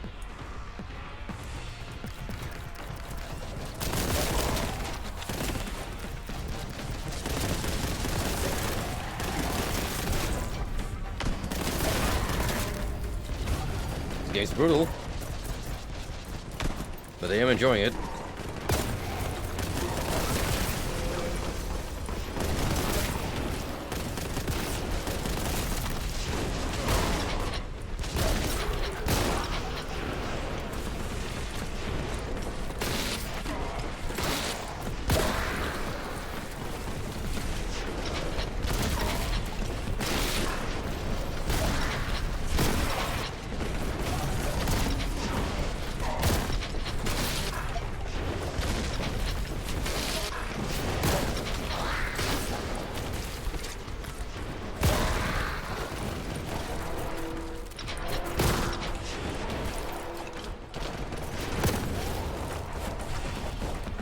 You do that, bud.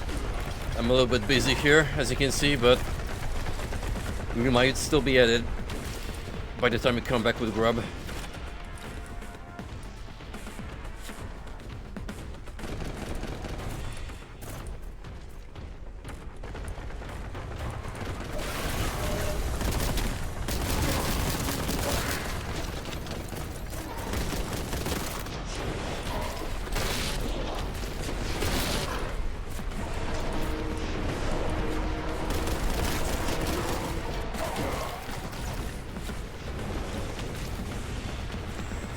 Oof, mistakes were made. Look how my health just vanished without a trace.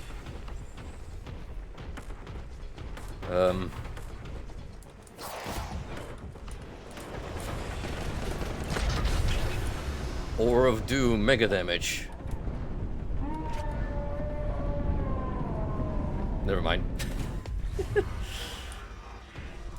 Okay, if that's a quad pickup, I think I might want it.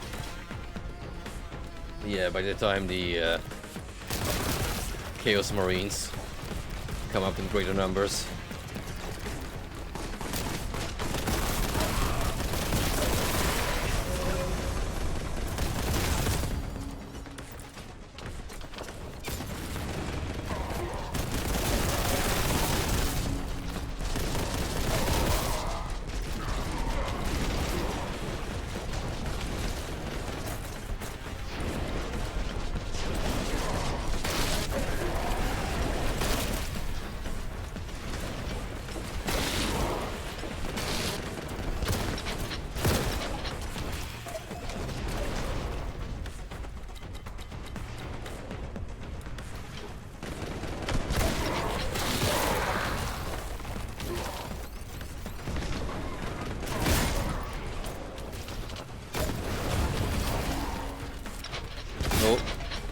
There's the big boy.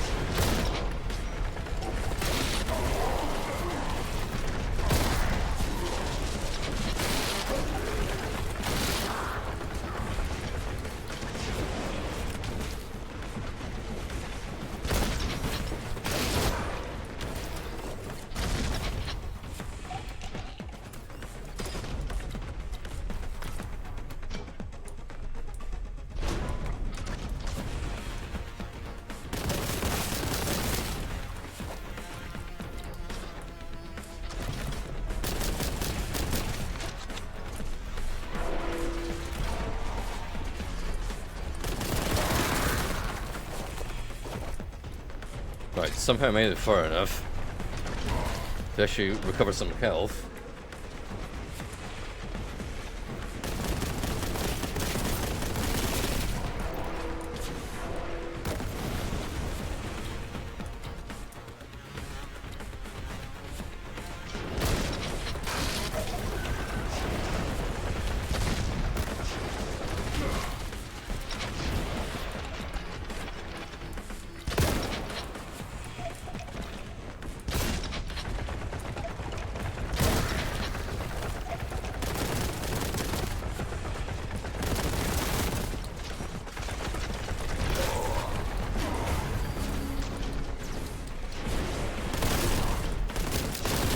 I swear one of these assholes turned me around.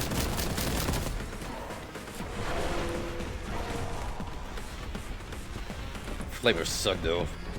These guys take up so much of my health with fireball barrages.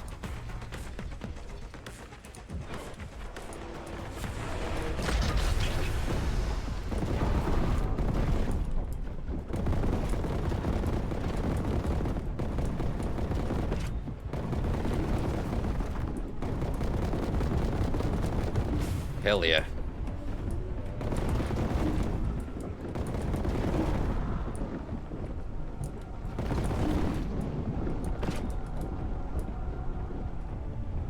To get everyone.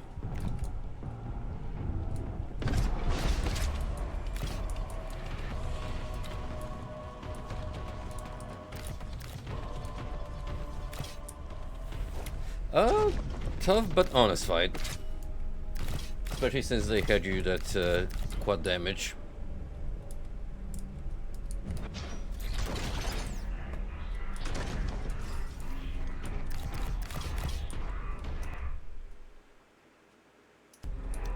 See, with that one, it was an extra fight on top of the already established kill count.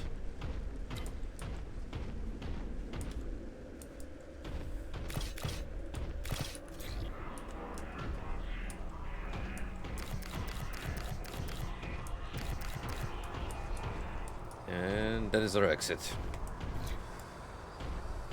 So what remains now is... I mean, I would believe that they planted at least one more potential boost someplace here on the arena.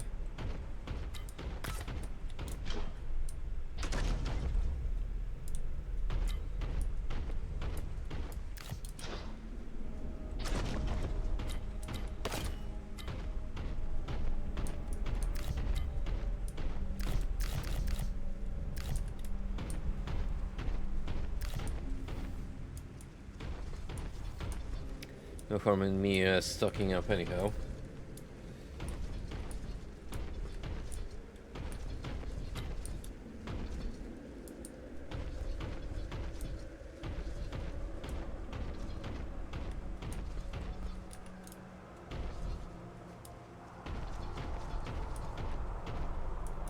I mean, we still got 100% kills, so that's at least something.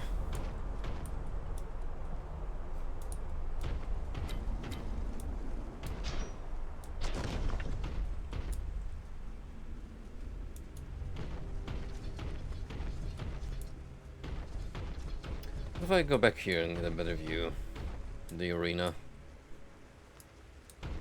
Maybe there's something in the spot from a higher vantage point. Even though there's no real need for it anymore, besides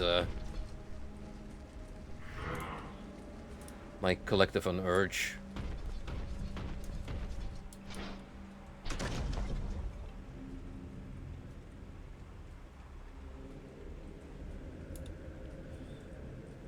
Well, the pixelization is not making it easy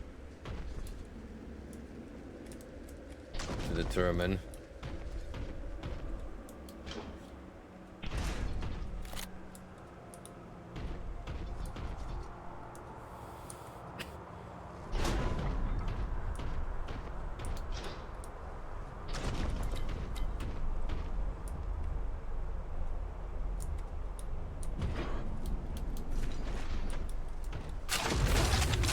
Ah. Sure enough. That's at least 2 that we know of. But for those to actually be so close to one another. Sneaky.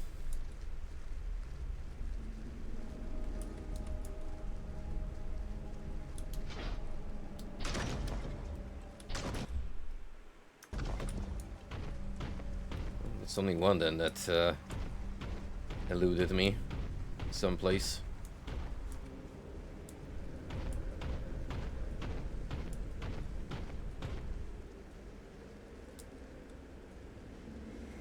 But that one is anyone's guess, to be honest.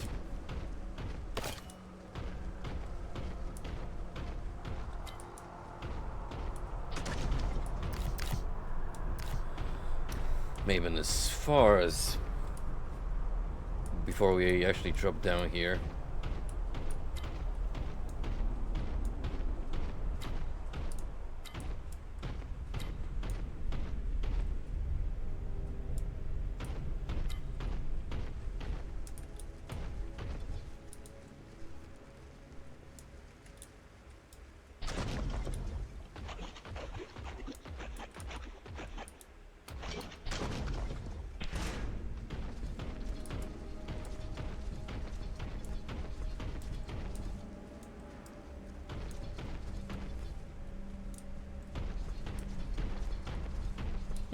Let's move on.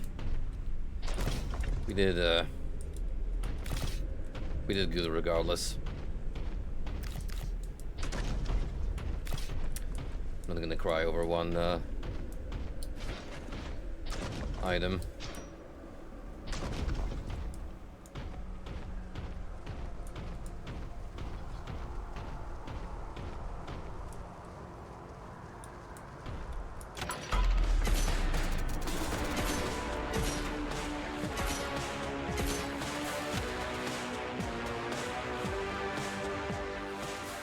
Silent Martyrs. The only available route is through the Hebs Mausoleum. Tread carefully through the sacred bones.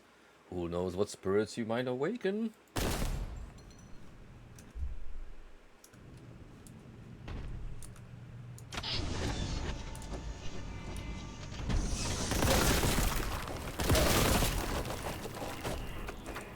Holy space is secreted by heresy. Assistance. Divine retribution may exonerate apostates.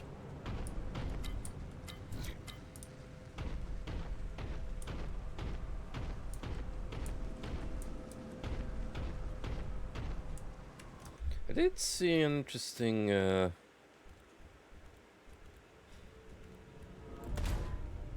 feature here.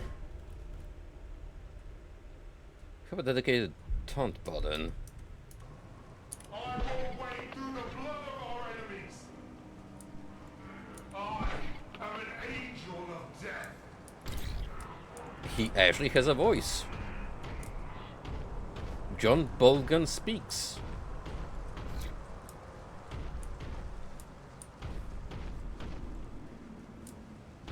So how about we see how well the enemies take to our boasts.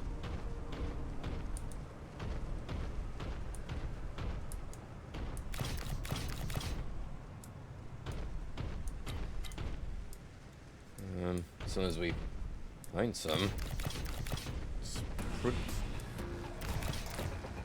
quiet.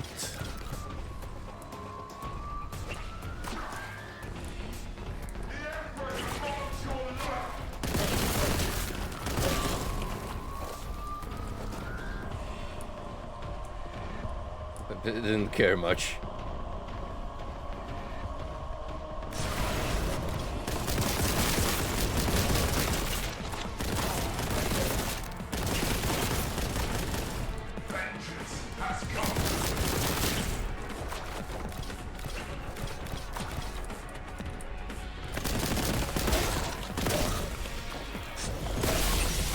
Okay, maybe not the plasma, that seems a little excessive.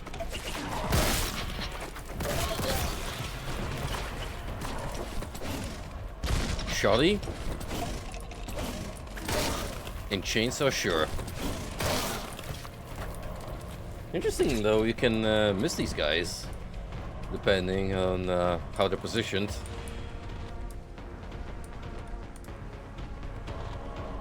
So that's possibly something to keep in mind.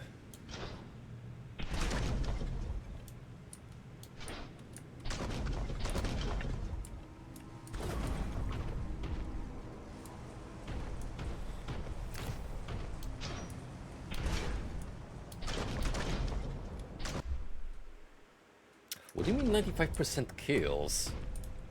Already? That seems like a lie. Especially with so many secrets.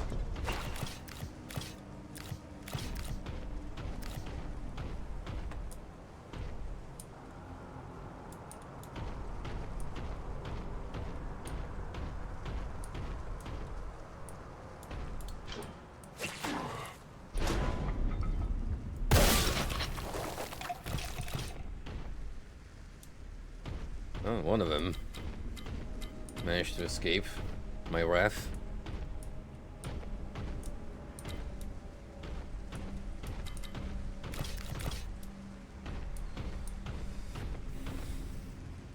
Ah, plenty of collectibles here, and I did grab one key, but I don't know yet where it goes.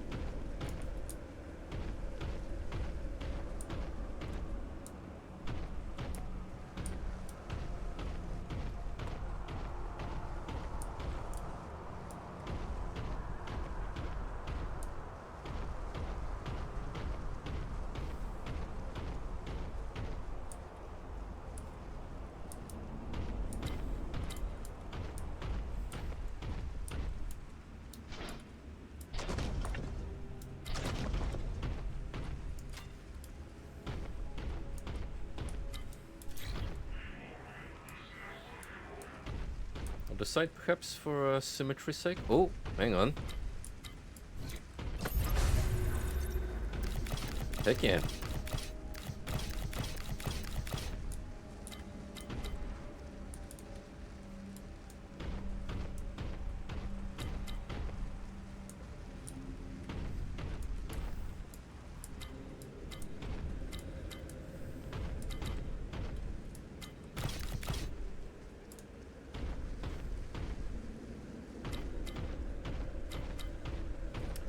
Suppose we'll march down here first.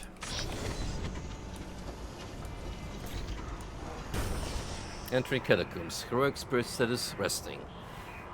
Cogitating veneration.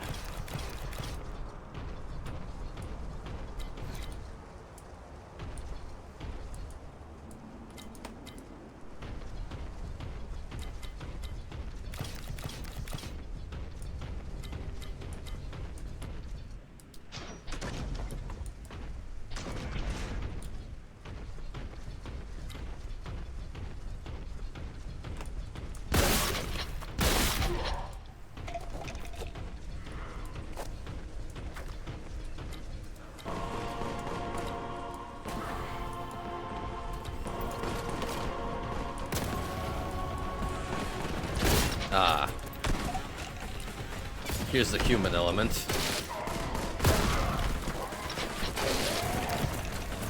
Would have been extremely suspicious it was just us fighting scrimblows through and through.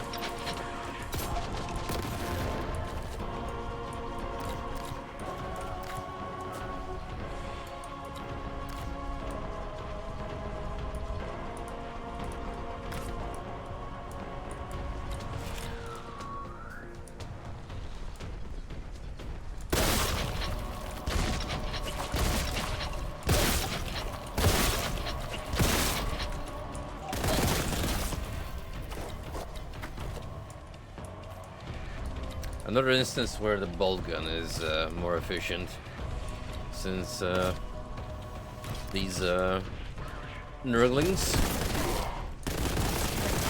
they follow the one-hit rule per enemy. I'm very weak.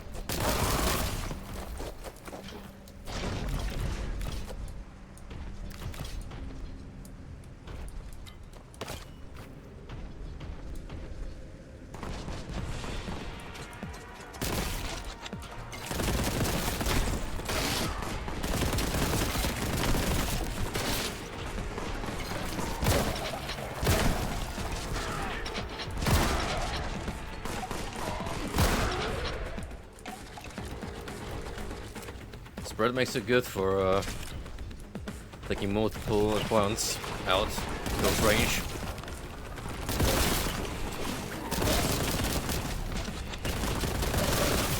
I like the ones wearing helmets.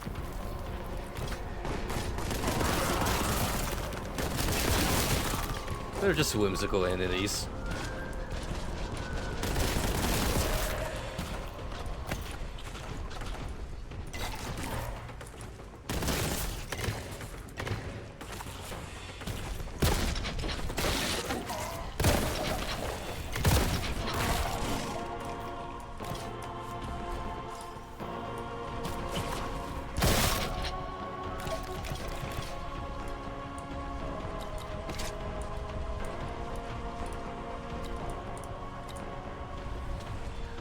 No, any power-ups in the vicinity. This seems like the perfect opportunity to throw at least one.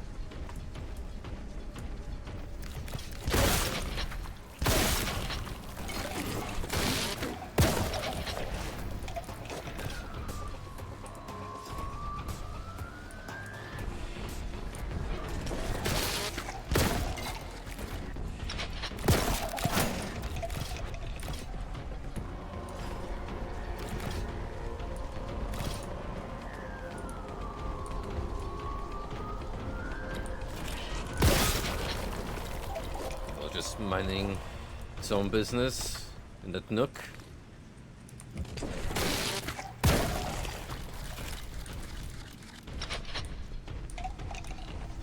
Before I come along and ruin his day.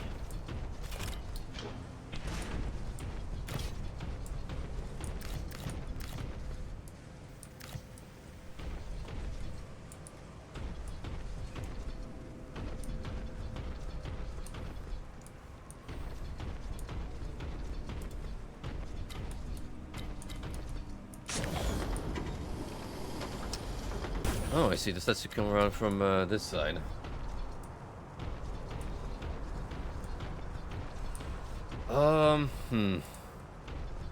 How much of this I want to explore for the sake of secrets?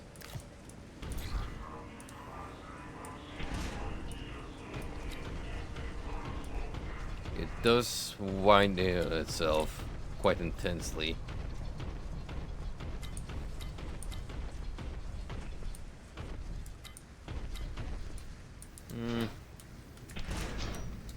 High probability that there is one, but it is in such a spot that's not so obvious.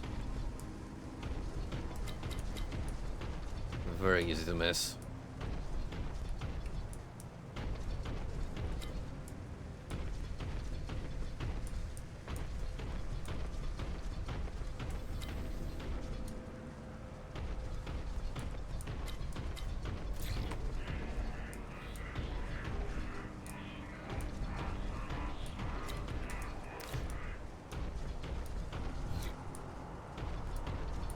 Already shot through so many that you pretty much have all paths covered, realistically speaking.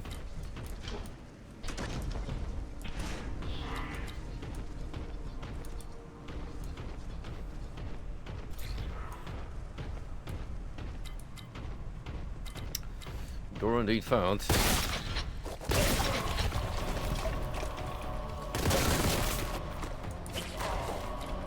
As well as more chaos creatures.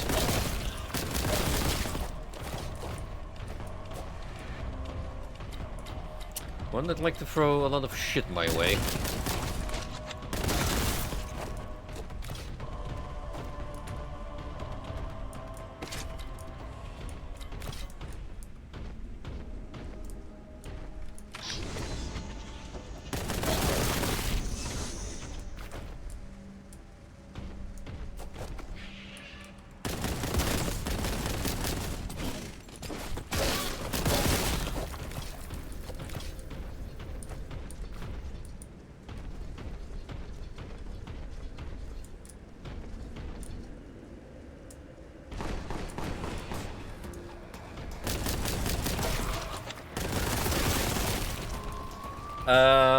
I don't think it's come out yet, but yes.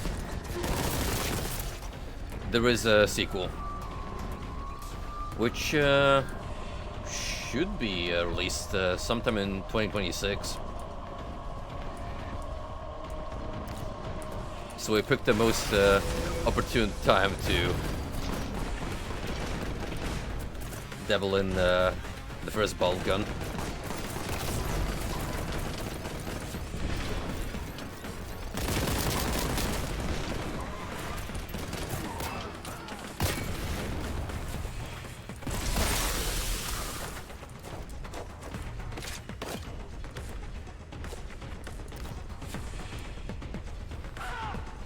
The main selling point of the sequel being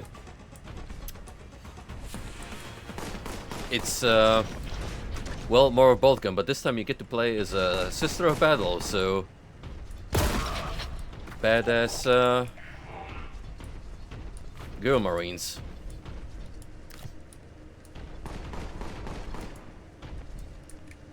Remember this whole debacle that sparked because Warhammer these days has a lot of questionable quote-unquote fans. And they were screeching for Games Workshop to cave in and make Space Marines, the class that we were playing as, have canonically both genders as part of the lineup.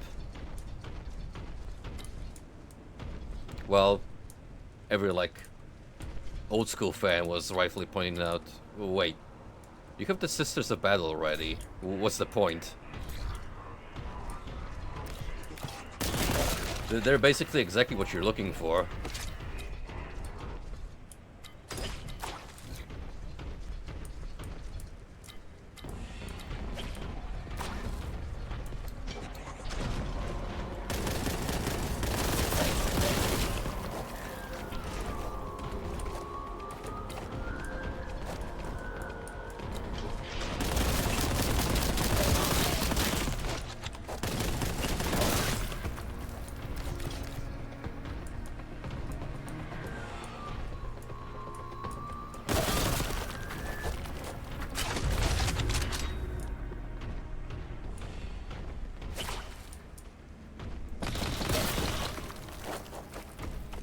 No. In Warhammer canon, as far as gender roles are concerned, it depends per race, but with the Empire in mind specifically, there are certain factions where you can have both men and women serving in that organization. Like I think the Adeptus Mechanicus take in both male and female priests. But as far as combat units go, the Space Marines and Sisters of Battle are two separate groups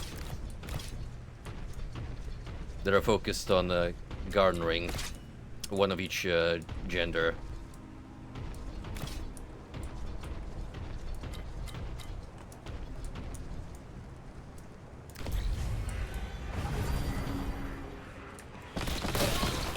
Oh, there's another arena.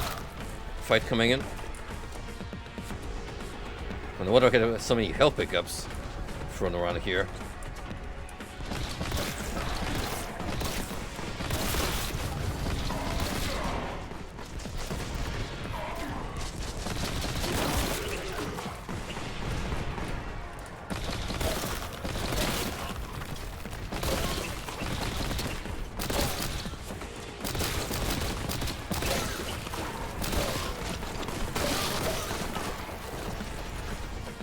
Now that's something I didn't realize. You can aim the chainsaw mid-animation to neighboring enemies and it will still catch them in the arc as long as it plays out the animation. Small but great detail. Holy shit, that's a big ass frog.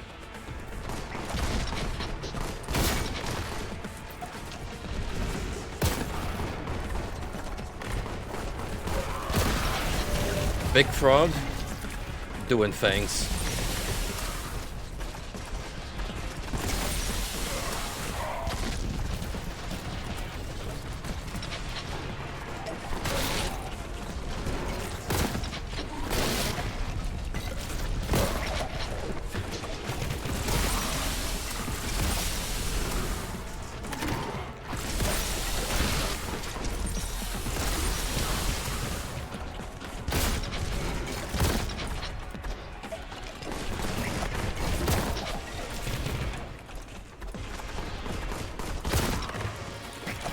Did I just notice infighting between that Chaos agent and the frog?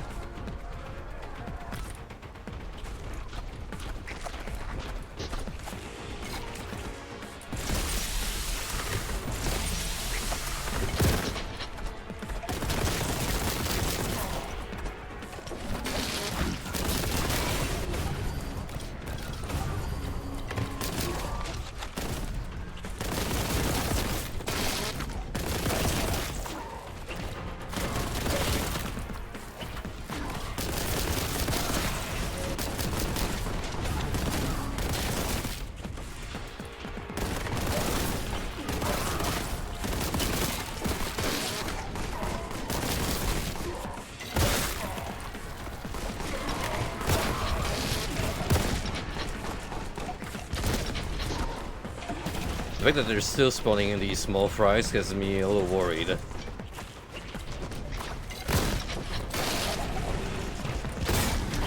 Oh yeah, here come the big boys.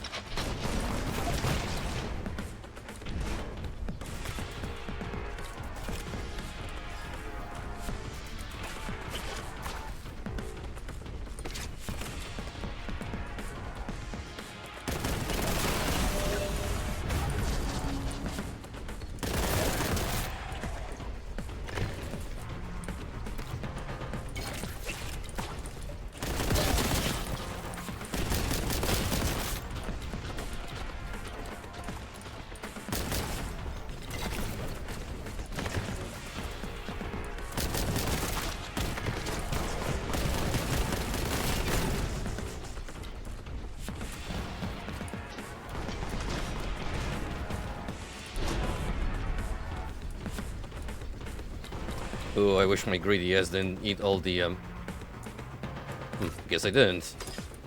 That's sneakily tucked away.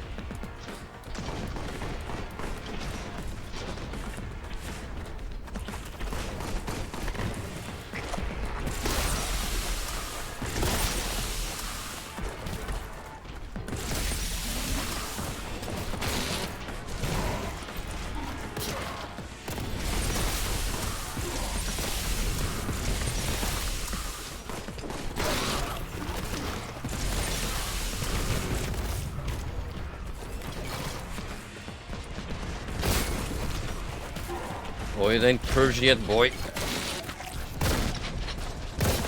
As long as there are still things breathing here besides me,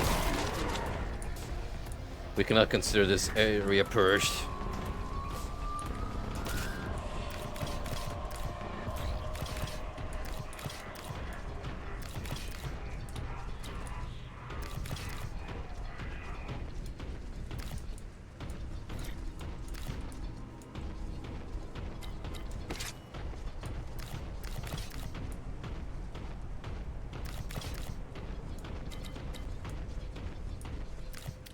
See, so far between the two mob arenas that we got to experience, they've got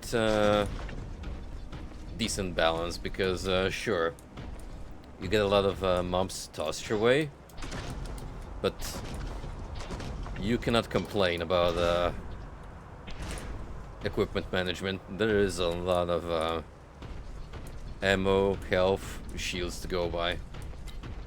Keep you sustained, which on higher difficulty levels is balanced by the fact that well, you take more damage per hit.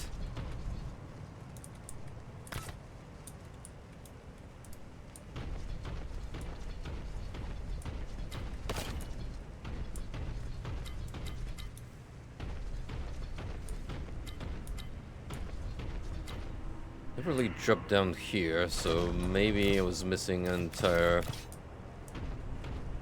boost. Slower compartment.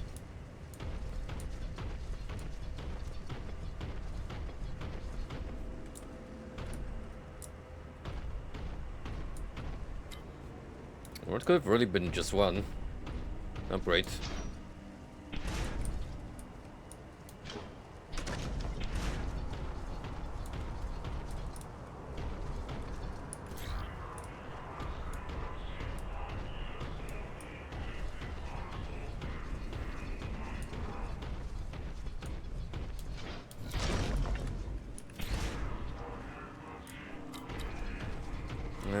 Down there, you say?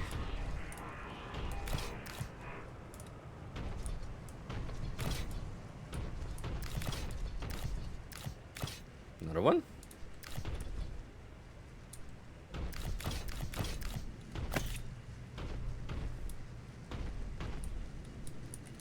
Another key out of it.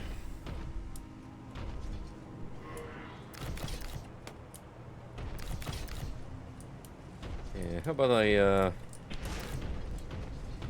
recharge my health and shields as much as I'm allowed to.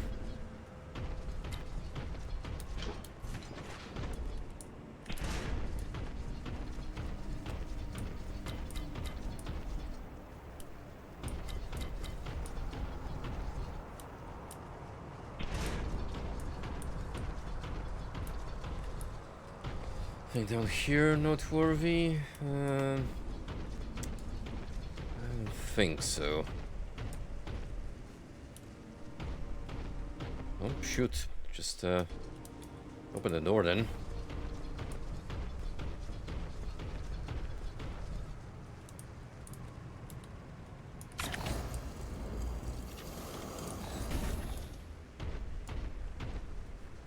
You know, initially, before I went live today, I was debating internally, oh, do I want to start Boltgun, maybe wait one more day till GFL 2 updates to Downforger, and then do another roll session for Lorelei. The thing is, though, I still want to go through a couple of previous events that I haven't done yet to get more collapse pieces. So maybe we'll hold off for a while, and I'll do it sometime next week when we have even more resources to gamble away.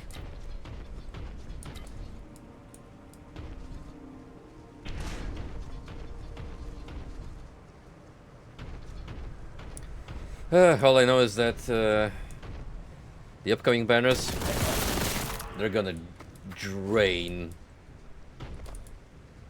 my vault. Even those emergency reserves, or they're gonna go. So many new characters I want, and the update on the Chinese side is not making me easier.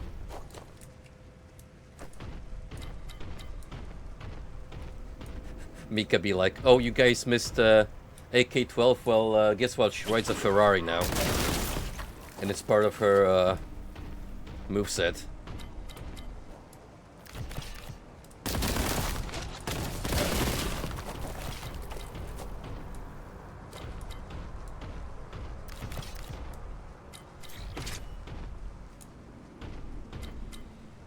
I'm so looking forward to see how the story unfolds, because on the English side, we're currently in that phase of the plot where we kind of set up shop in the wasteland, and we're slowly building up our resources and alliances while recuperating from the fact that we're a convict now, a wanted criminal on the run. But on the Chinese servers, they've hit the next big twist where things are not looking good. for the commander his mobile base.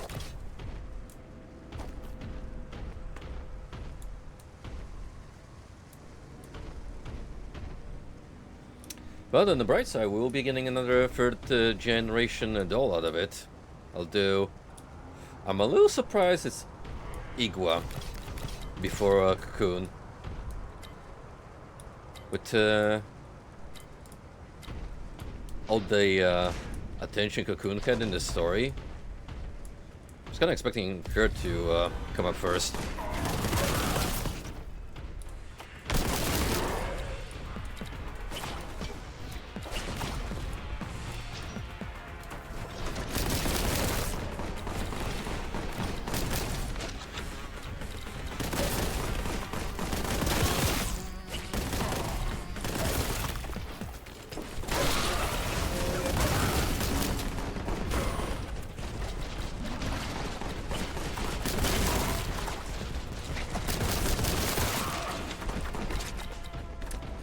Frankly, Frosty is gonna be more and more difficult from year 3 onwards to predict who might be returning and what the future banners are gonna be like, because they're already steadily going through like all the top picks from fans. Like by the end of this year, we should be done with most characters that were anticipated to return. But from next year, it really is going to be start becoming anyone's game. Like some of the less popular dolls might have a good opportunity to return.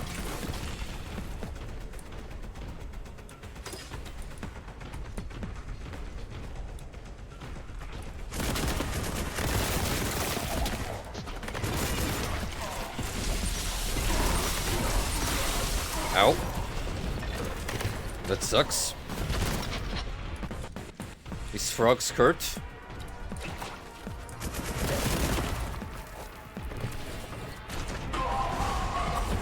Oh, they really do. Yeesh.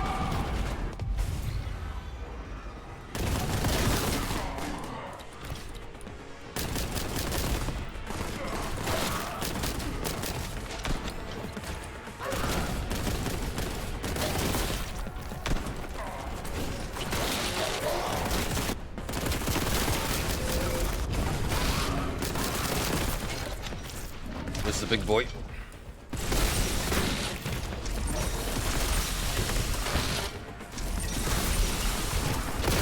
Doesn't take a whole lot of damage, as you can see.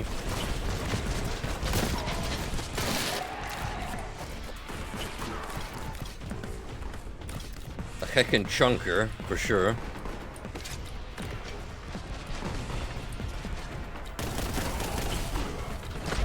Yo, quad damage? Let's go. Unless I die.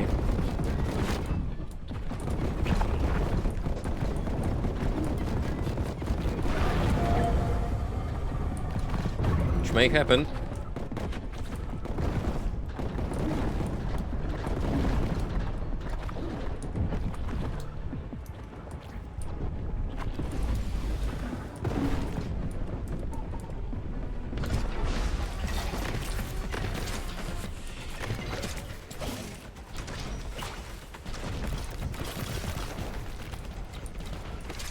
No, we got rid of one toad. That's already a success in my eyes.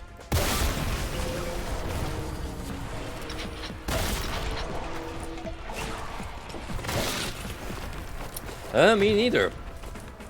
I think it's gonna be something associated with Robella, since she's canonically the Tokusatsu fangirl.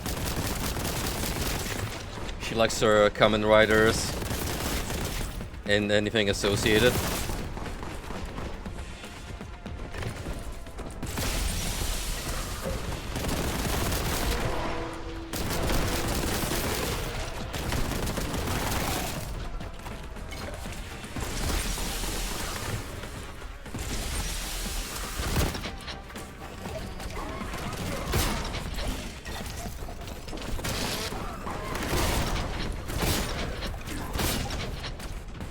another big boy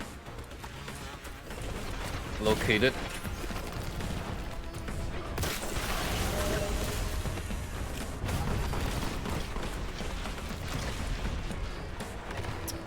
That would be great, actually. Considering Papasha is an underdog, given her position as a platoon unit, she deserves some love. I will agree with you on one note, however. Negev is never coming back. Any other Israeli gun, sure, but not the poster child of the Israeli state.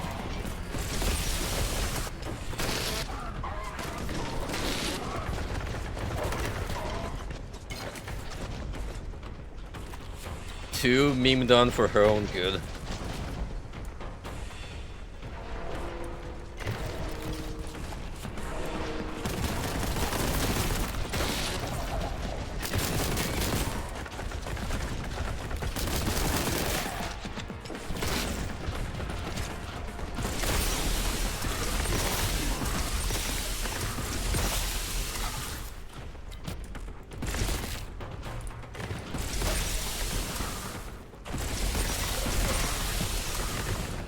Wait, there's so many frogs.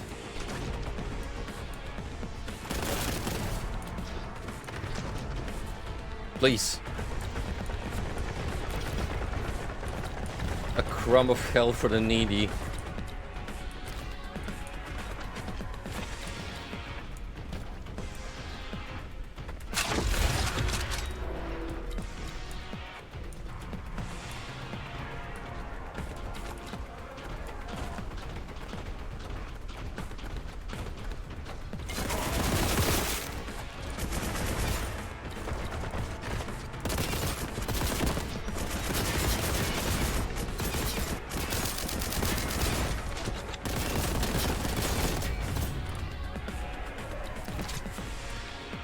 Well, that was as good as any time to get that power up.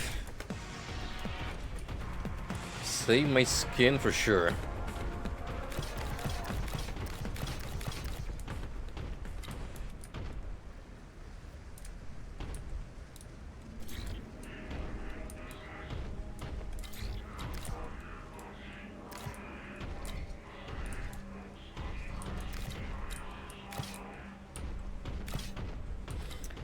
But yeah, one thing of note, which I guess will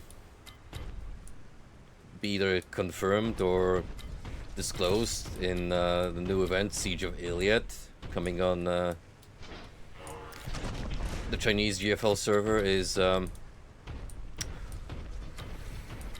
whether or not we're getting the Hollow City introduced. Now that is actually a pretty important aspect of the extended timeline that will essentially lead us into a sort of prologue for Reverse Collapse, because first game, which is also getting a sequel. Because if the Hollow City emerges, which canonically decided to go under during the settings Third World War, then eventually they will form what's known as the Antarctic Union, and the war will know war again on a greater scale.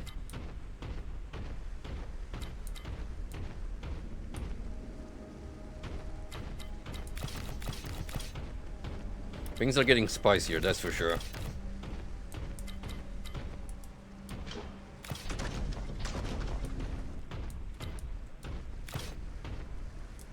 Just wait until what happens when we finally get to Poland. Oh, Poland, the GFL lore is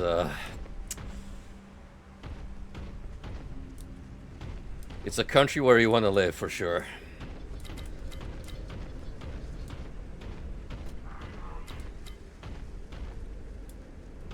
Between getting absolutely murked by radiation and split between the Neo-European Union and the Neo-Soviet Republic.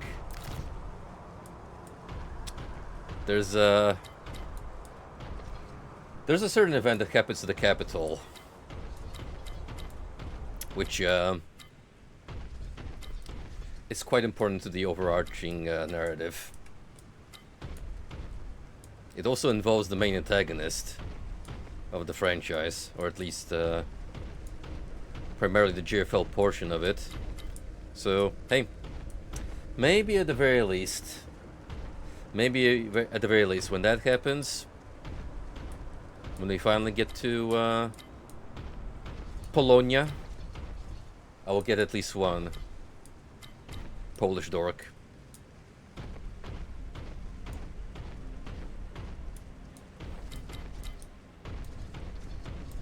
Give me WZ63, the one with the eagle, the incredibly patriotic doll.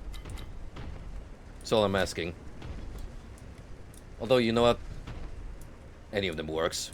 We love our dorks indiscriminately. Can't have enough of them on your mobile base.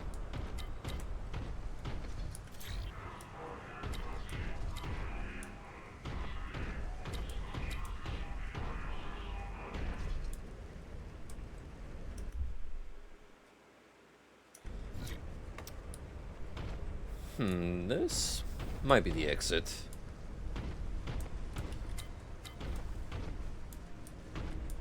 Considering our completion rate, yeah, it seems as if this was an arena-heavy zone.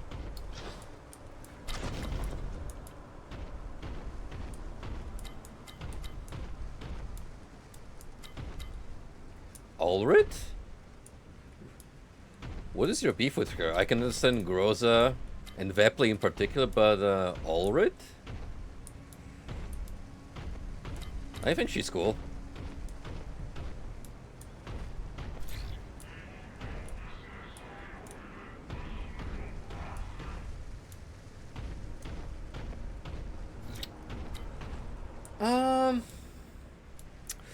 I think it's fine for what it is, but maybe they could have gone a little more with the whole Valkyrie angle. And if you're gonna bring the proto design where she's got like a more near replicant Gestalt fear, yeah, I can agree with that.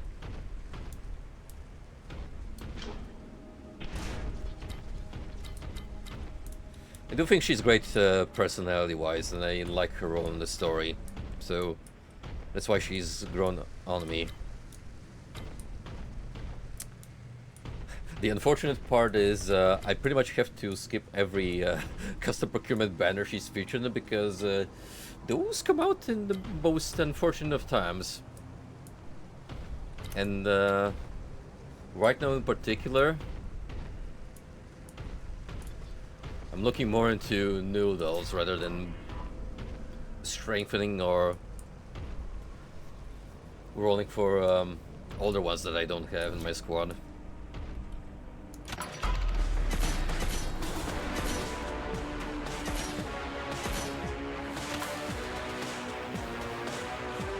Martyr's Crossing. This bridge connects the Heb to the Magistrate Bastion. It's been heavily fortified against the demonic invasion, but is no longer in Imperial control. Push forward to clean it.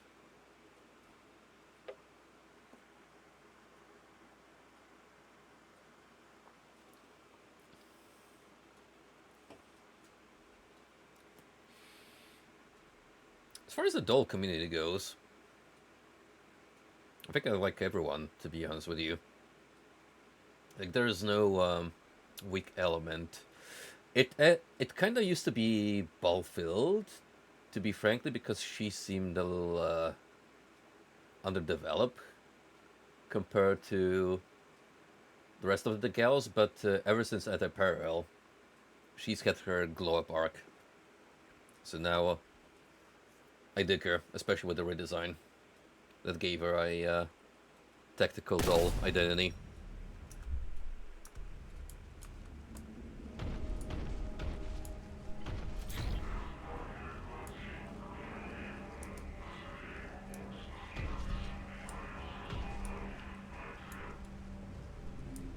I'm curious if they will do anything with Rosalind, if you remember that one. She's only story related.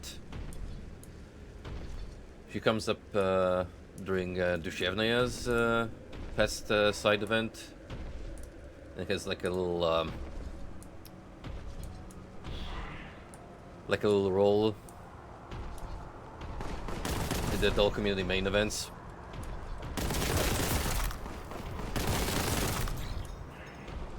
But I'm pretty sure she's a civilian android, so unless they give her a fire core like they did for Ballfield, she might remain an NPC.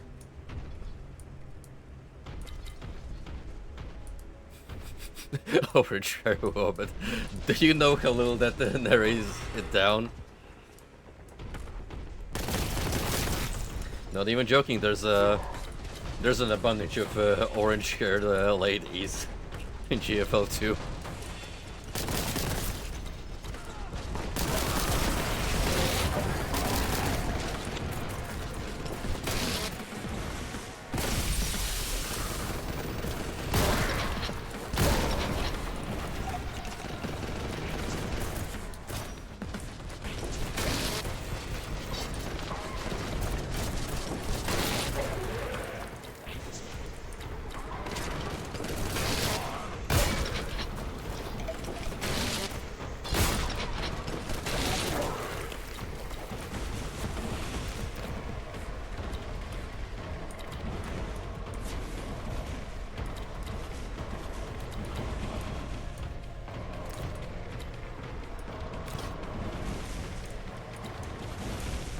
Oh yeah, I can get behind her design too.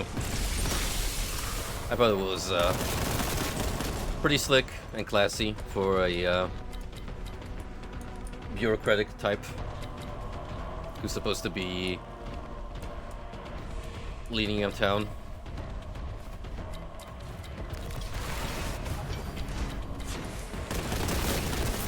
I like how they brought Carl back specifically for him to drop the ball again.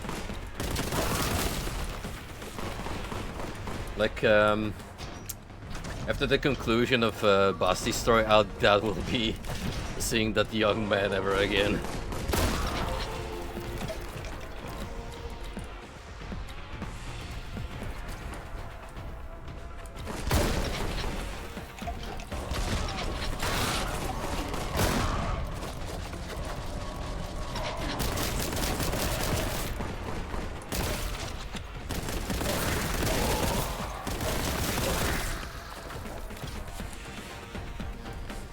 Since Kuro has already been confirmed as one of the upcoming dolls in the future, as far as those appearing in cutscenes for events, that pretty much leaves Urushi as the only member of Team 404B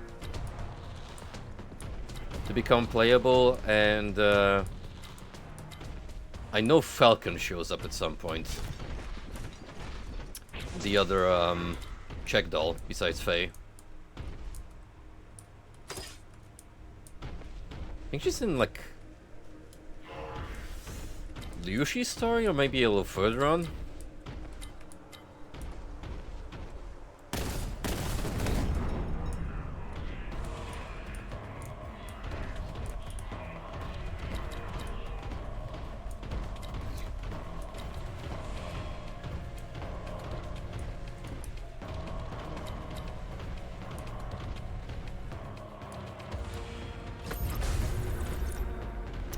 Very nice. Easy to miss if you don't pay enough attention. And it's actually the first one we acquired.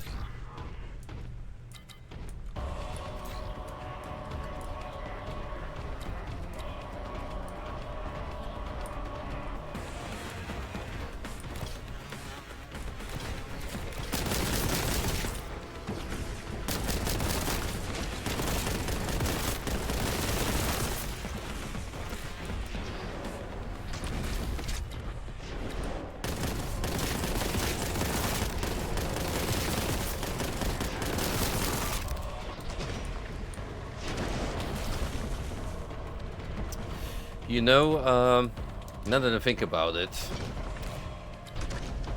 it seems very likely that if we do get to see more Reverse Collapse 2 news, they might align it with the next GFL 2 anniversary.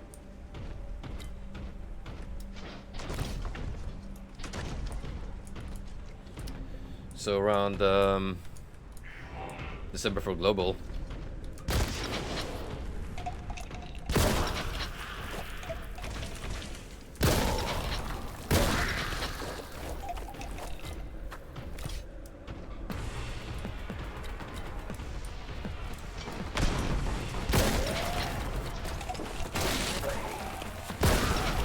We don't really have a whole lot to work with for now, besides the initial trailer.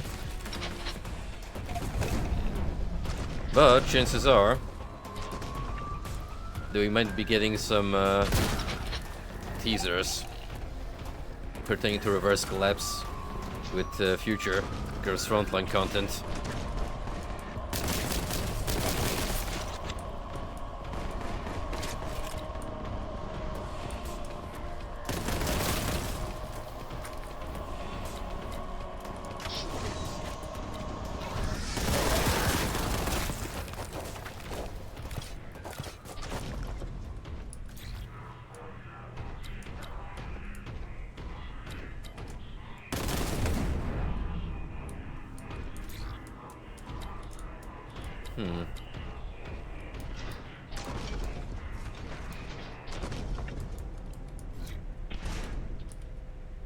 I would have expected something of interest.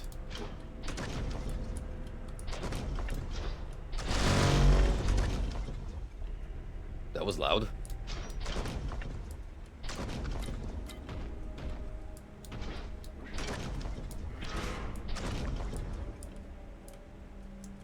Could have sworn I saw an item over here. Maybe I'm imagining things.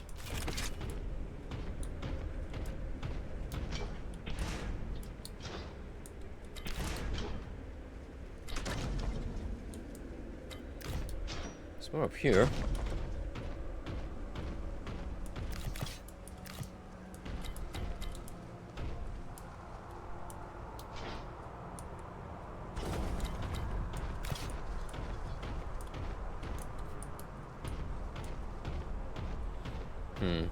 A little baffled that this didn't turn into another arena segment. Seems like a perfect environment to fend off waves of mobs, but then again, I do appreciate the restraint instead of going for a more traditional FPS format.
Would have expected a little something more out of this place, unless...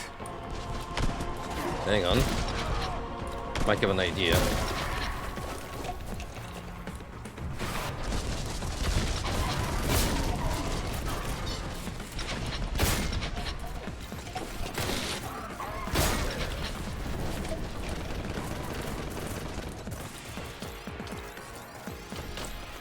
Expected goodies instead. Got the cold shoulder.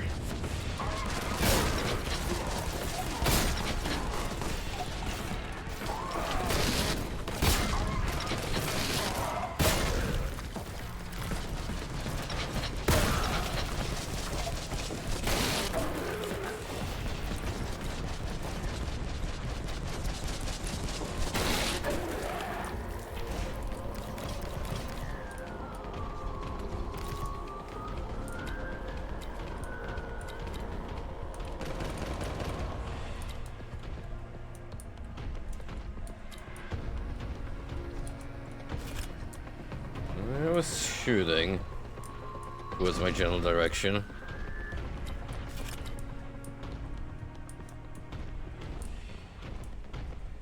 Where? I'm not so certain.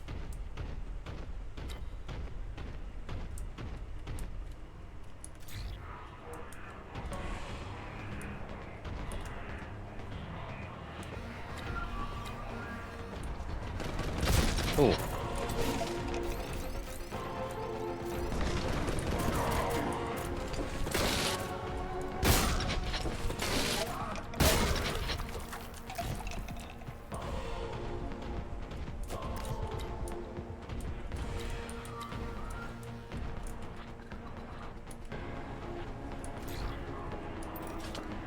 Oh.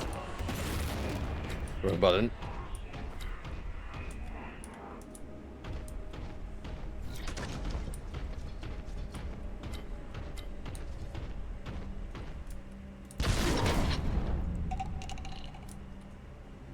That seemed shiny enough to warrant shooting it. Just wasn't expecting that much feedback.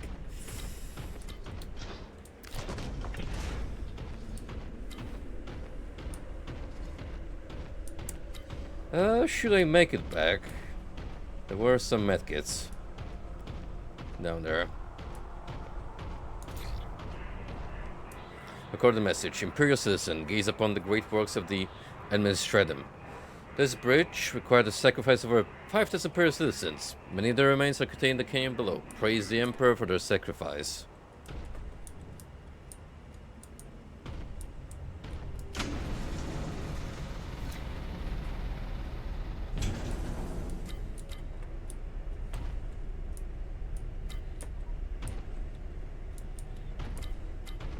Putting a whole different meaning to paid with taxpayer money. Oh no, this time it's like paid with taxpayers' lives.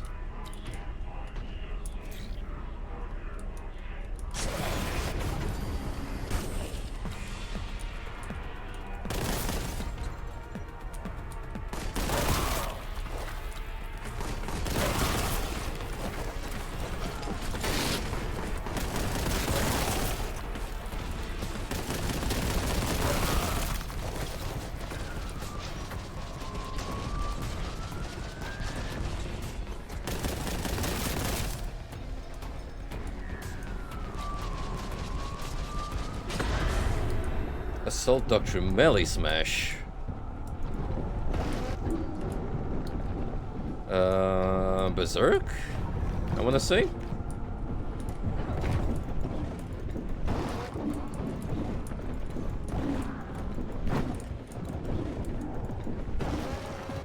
Oh yeah, it's powered up.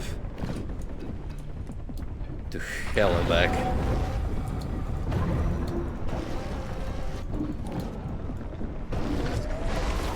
Those were some juicy hits.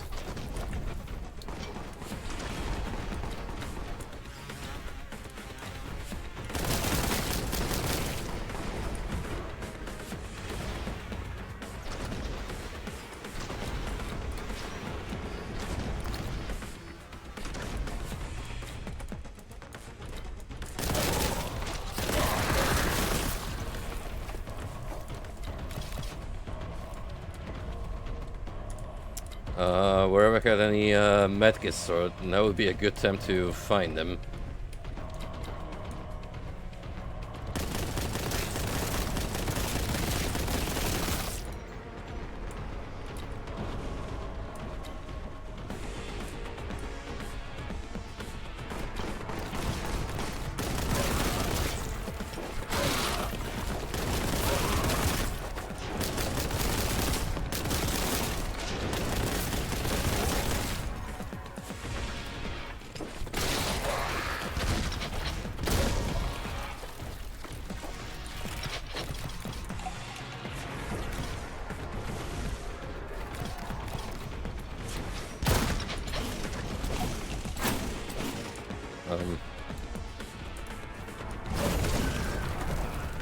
surprised it didn't lock me in. The melee animation just insistent scuffing.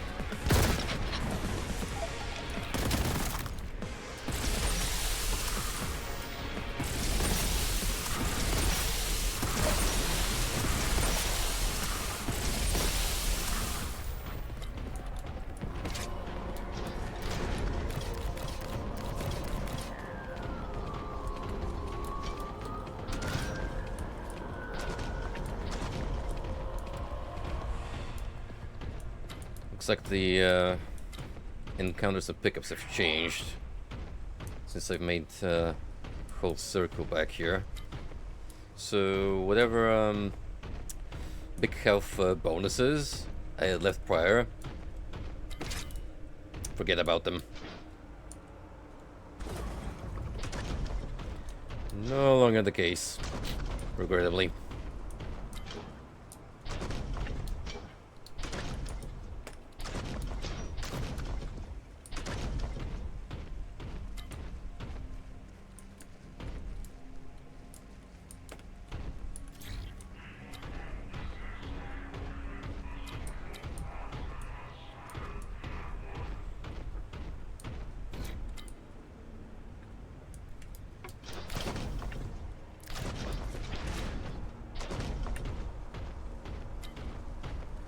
You ever leave your energy drink alone for too long and it becomes so warm it starts to feel like you're drinking syrup?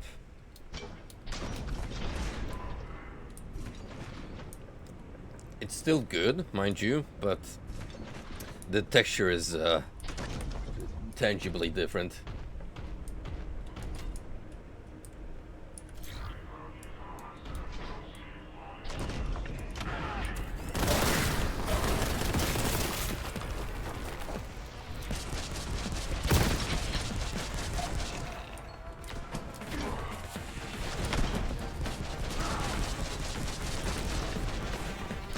See if we can bait them to infight.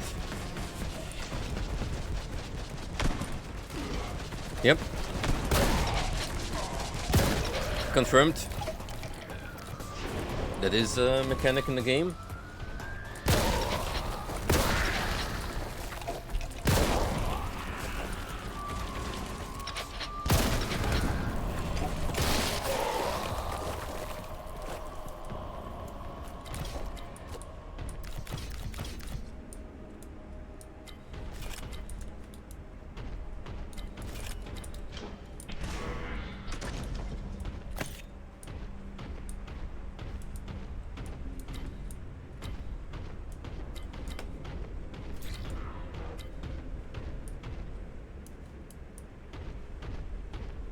I respect the devs for making the keys you have to collect so comically big that they're like nigh impossible to walk by.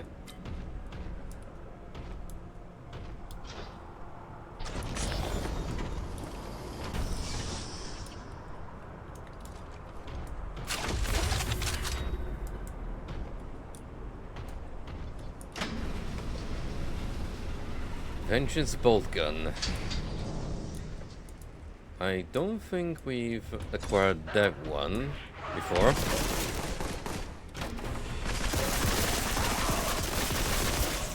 Ah, lasers with purple.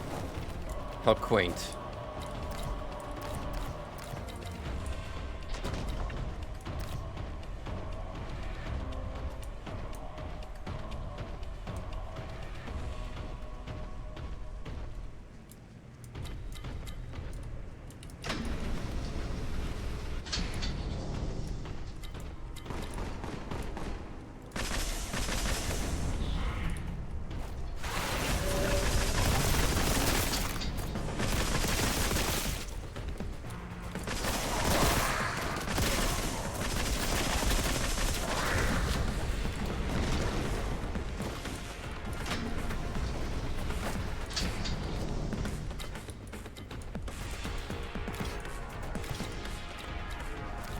Ballsy for those Chaos Marines to appear out of thin air, but also foolish.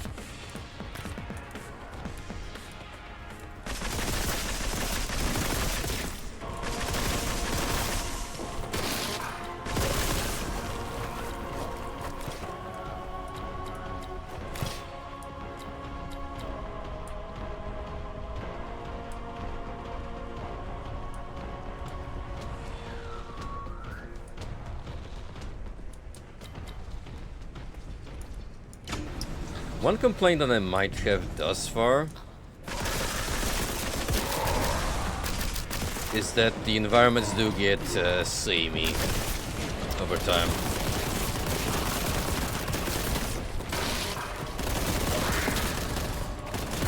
This level in particular has that problem where you're walking down so many similar looking corridors and hallways where they borderline feel copy-pasted at times.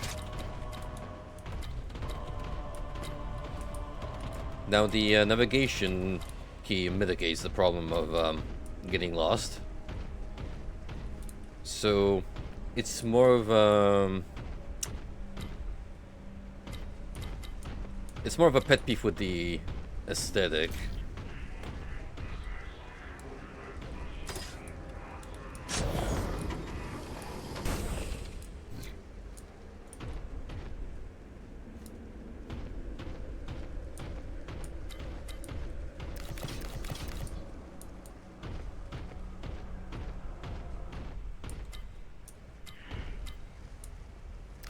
Awfully quiet, so either another arena scuffle, or maybe a boss this time.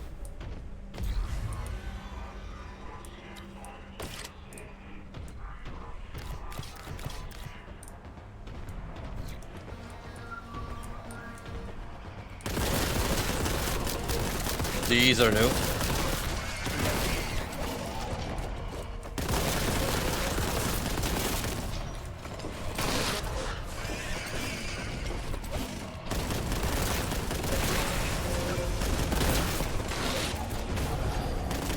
Frothing Eldritch Horrors.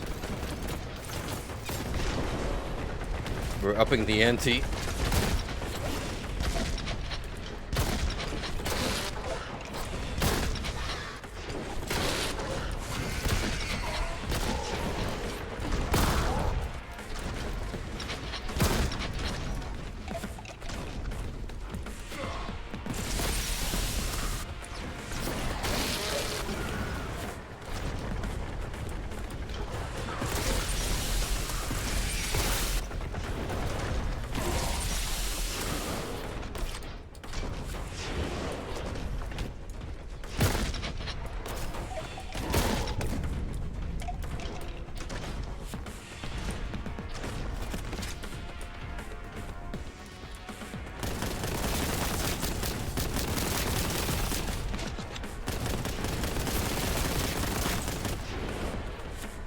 Can't complain about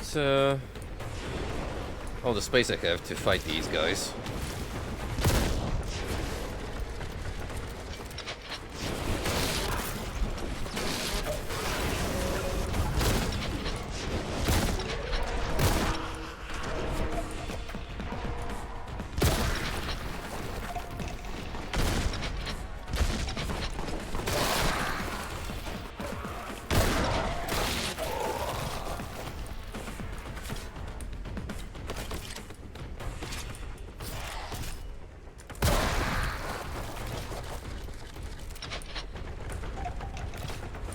Alright, so that leaves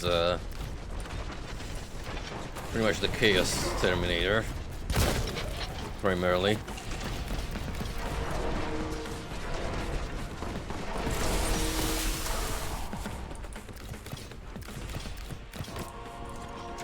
Yo, heavy boulder? Let's go. Infinite ammo. Oh, hell yeah.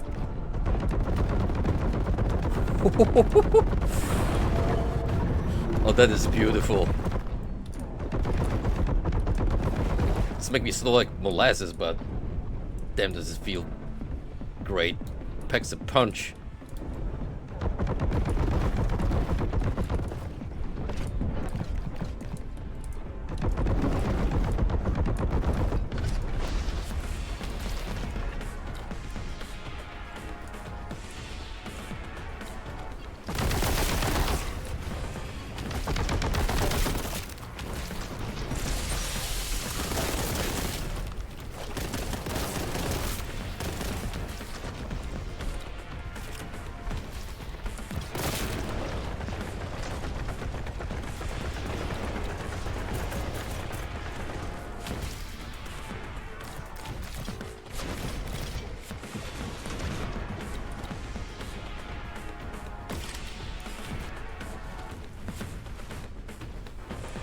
Oh, what do I get for a big health pack right about now?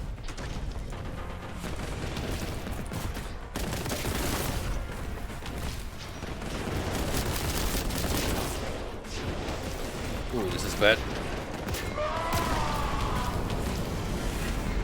Ah, damn it. Oof, that second part is rough.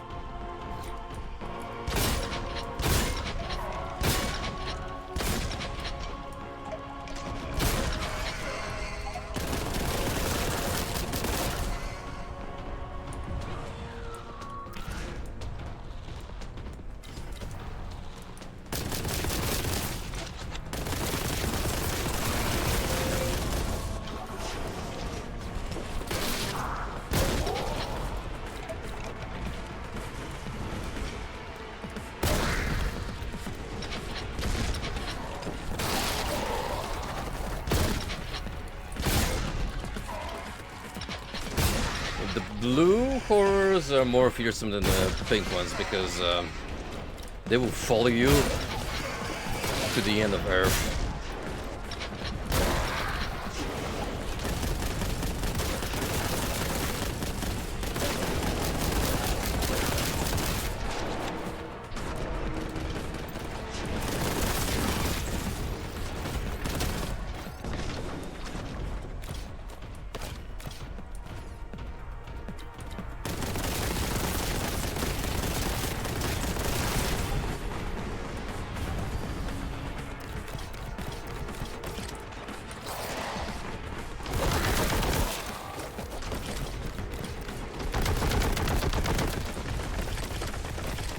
There's the infinite ammo pickup.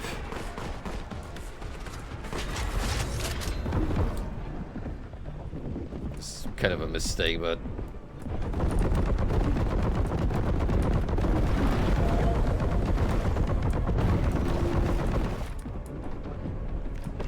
may as well try to put a dent.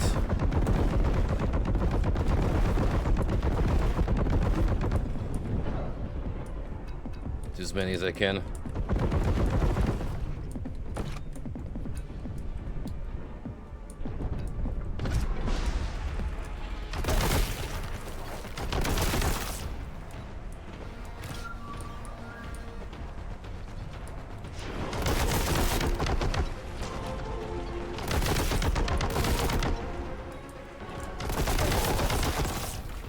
Here we have the problem of managing my health, so I gotta have to stick back more.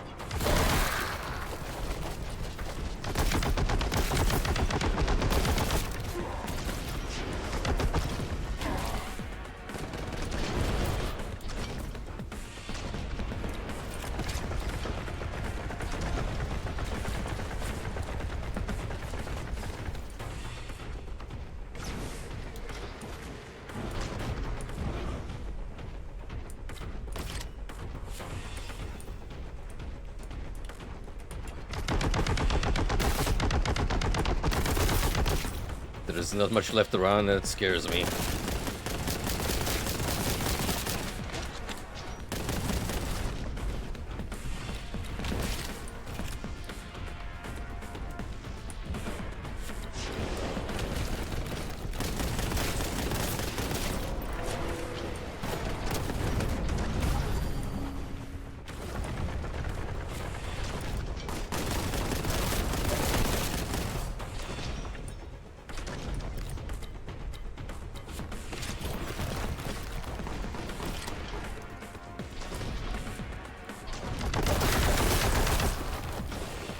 Can't let these blue goblins so much even as touch me.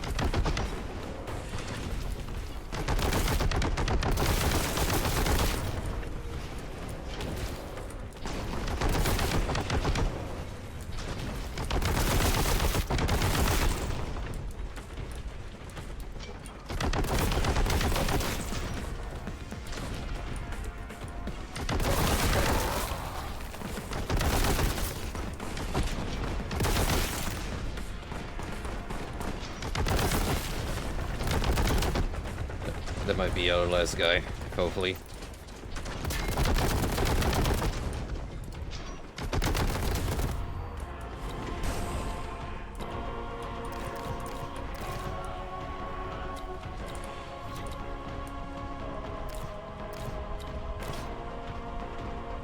Gentlemen, I believe we have found a new friend in the heavy bolter. It has proven its combat potential.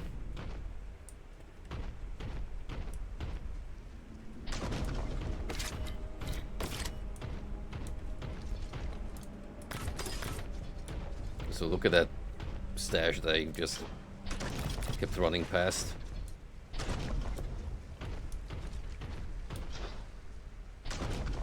On the flip side, assuming there's anything more here, they have to fight through at least.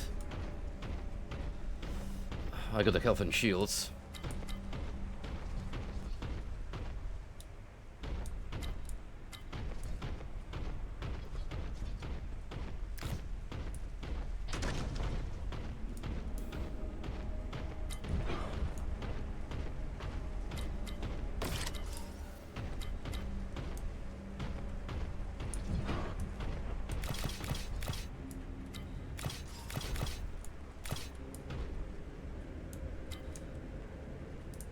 Oh, that was a health recovery item.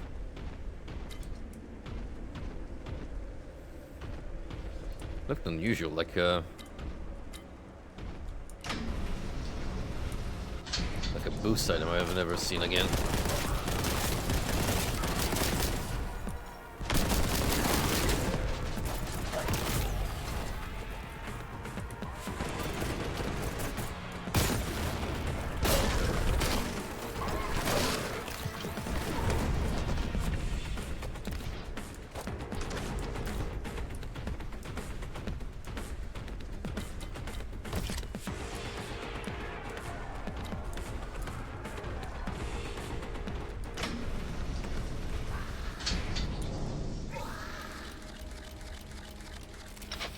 Thank you for waiting patiently while I recharge my shotgun.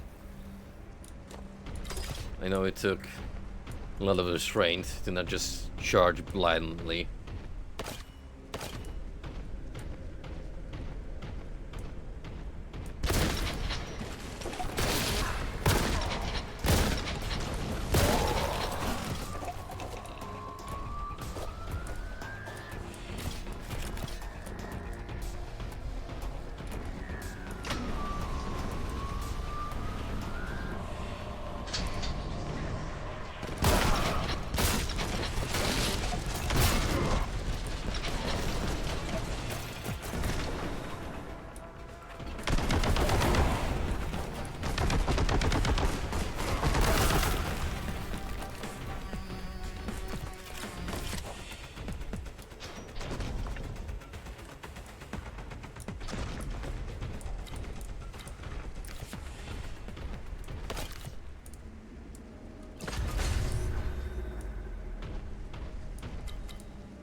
Oh, that brings my ammo to full.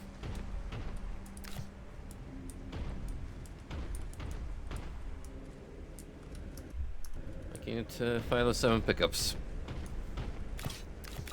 Excellent.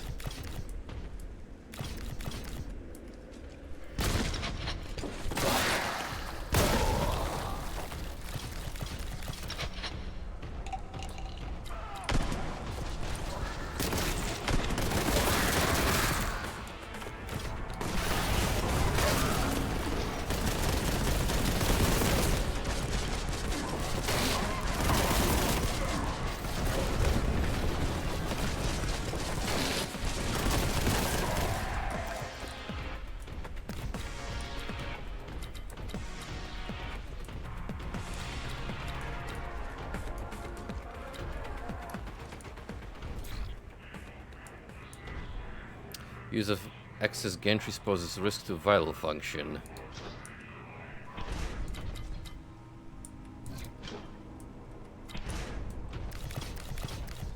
If this is another arena fight, it's gonna be very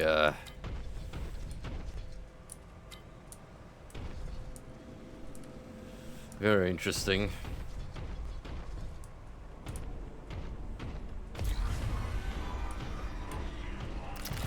Oh yeah, we are doing it.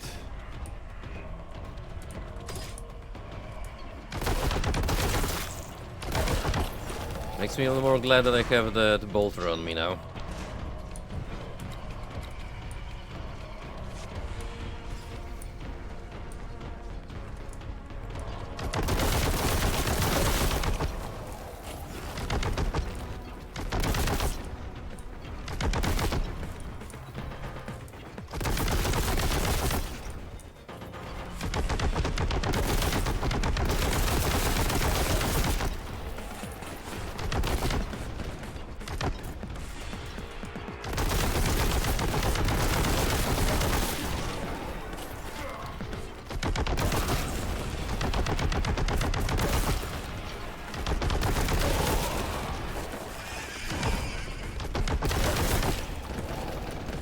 You know, this is actually a bad plan.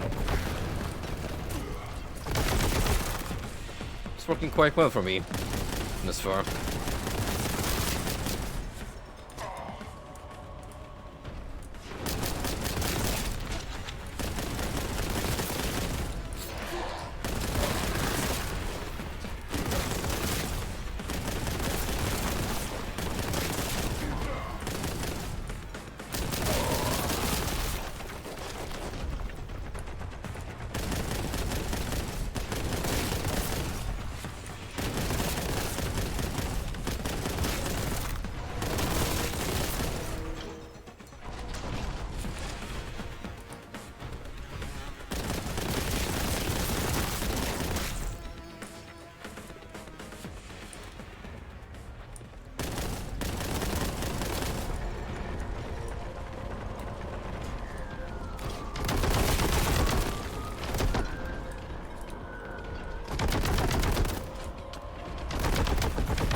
I believe we found the tag, guys. It's just stay by the entrance and watch both walkways. Because they don't take the middle one, no.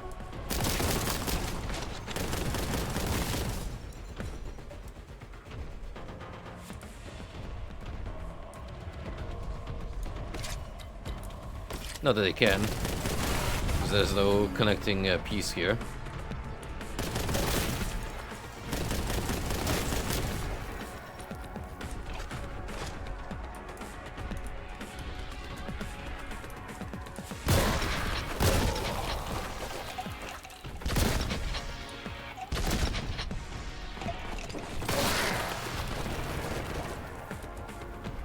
Only downside is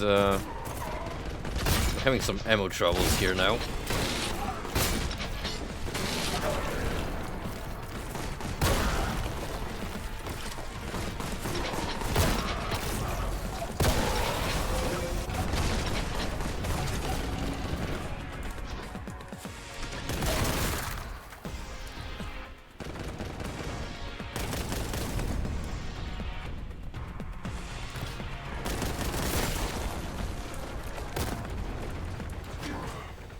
There's another big old chaos space marine. I got enough heavy ballers to deal with him.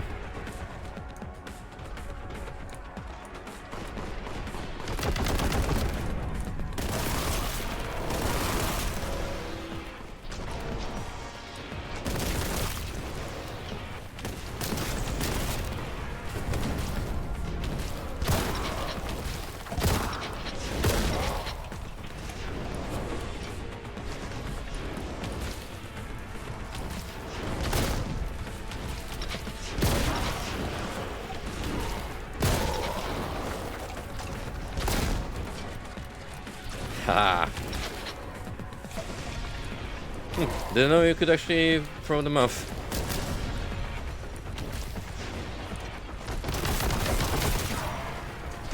Incredibly useful tech.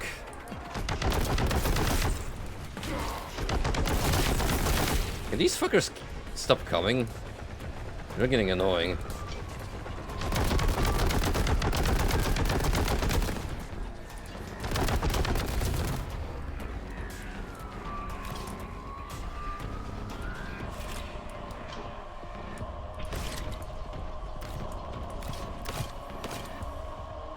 It got pretty intense by the end, because I was starting to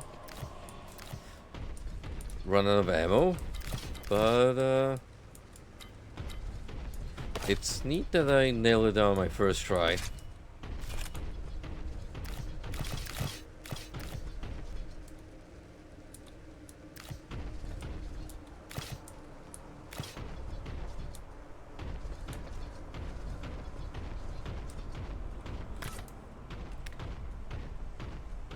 Let's look at all the resources I've missed while sitting back there.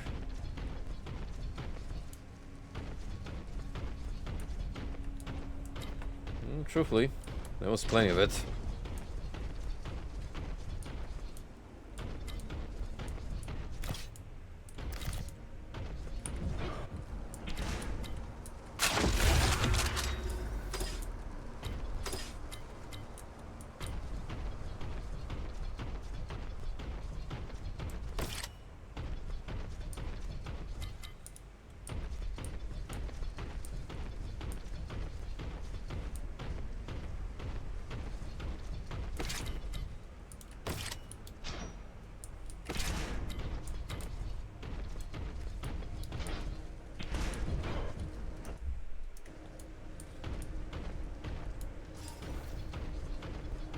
Curses. Once more I'll be living one secret short.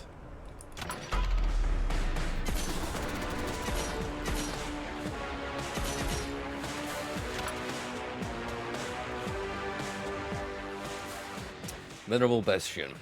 The Magistrate's Bastion. The mission we need will be here somewhere. Now all we have to do is get inside. Shouldn't be too hard. Except the heretics have managed it. Let's see, we've got 2 AM currently. How long is the first chapter? Just so you know. As if we're closing in. 3 more levels, so I doubt I'll do all of it. But I guess we can still pickle this one.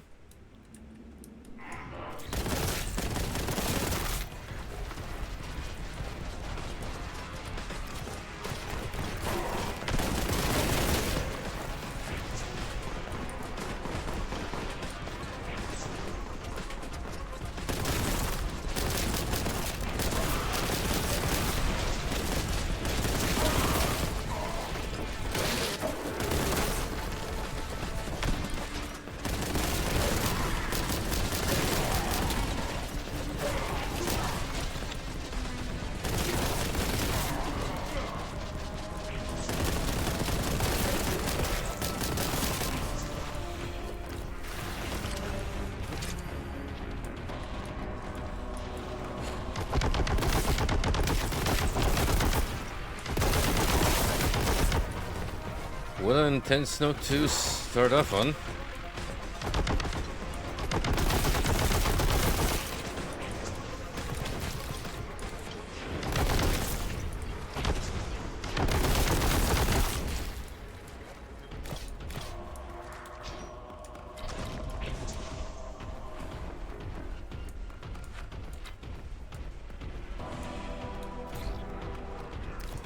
Main gate says blocked. Route alternative. It's never that easy as having the front entrance wide open. Now is it?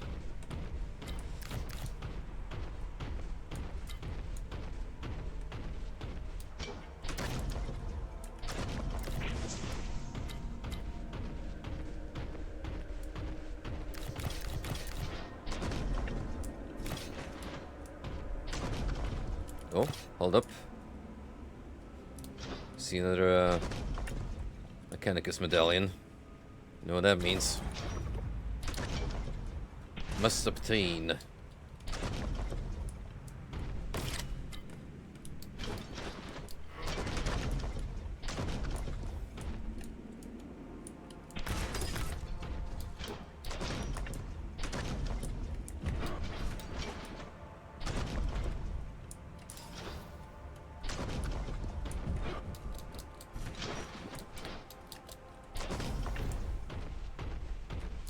It's a rather awkward jump to do.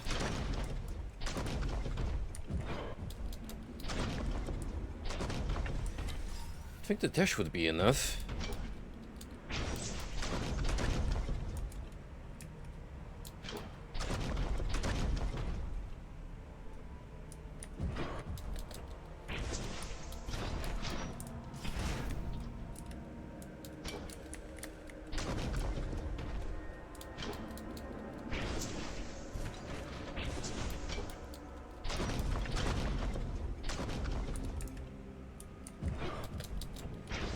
That is a very strange jump to do.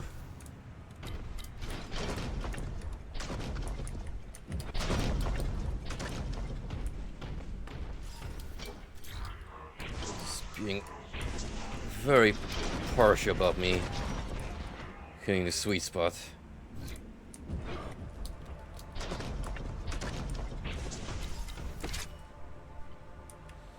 I think I could just use those pipes, maybe? If we can get high enough.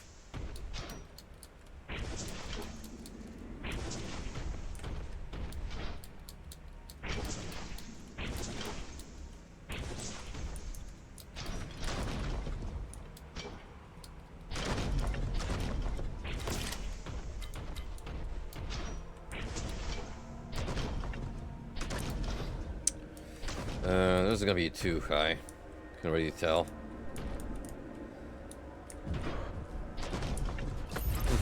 There we go.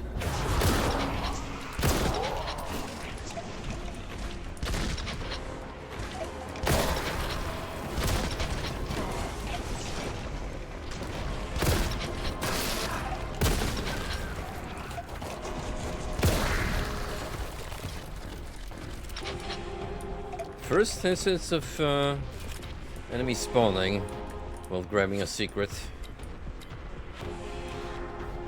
Possibly not the last.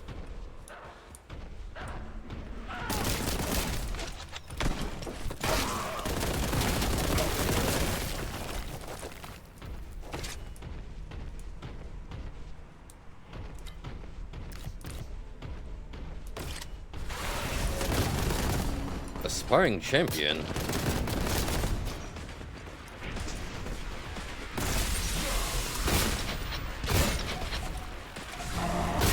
These guys don't care, they just come after you.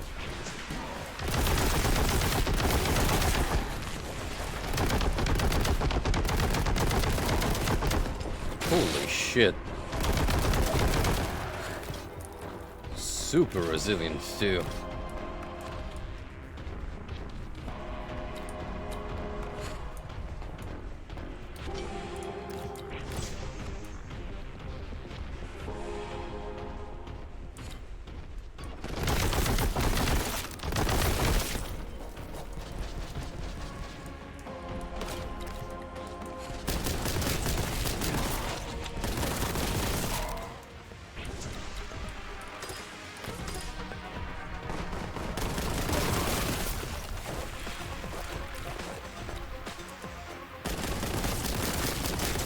Nope. What is that guy doing? Hang on.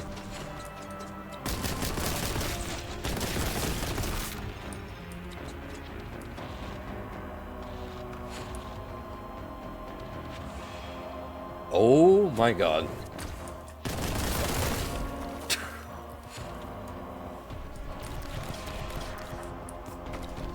That was the that was the most awkward AI behavior I have seen in a minute. Granted, he finally got himself unstuck.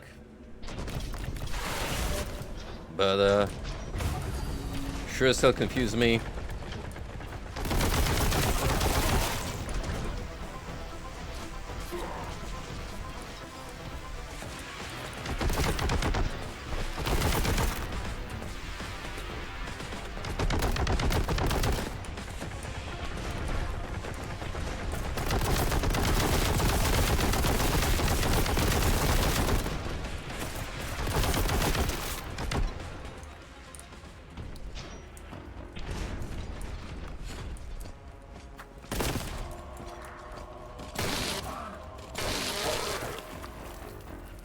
Your loss, my gain.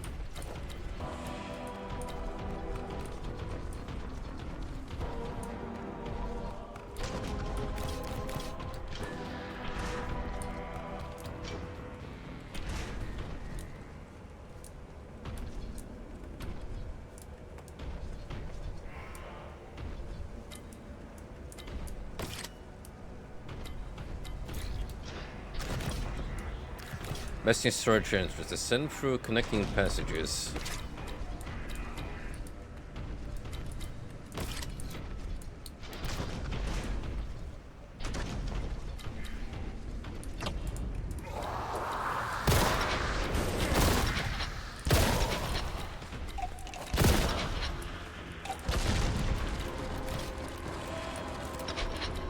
Your way is falsehood.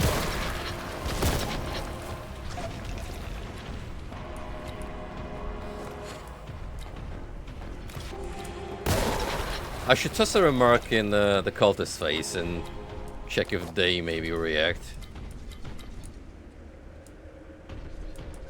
to our provocations.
Fluffed it up once more, as expected.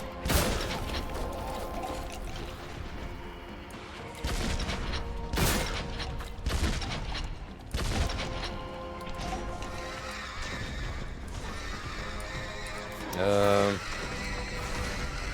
don't know if I can even get up there, to be honest. It might be something worthwhile, so let these guys take me down. Can you? Thanks.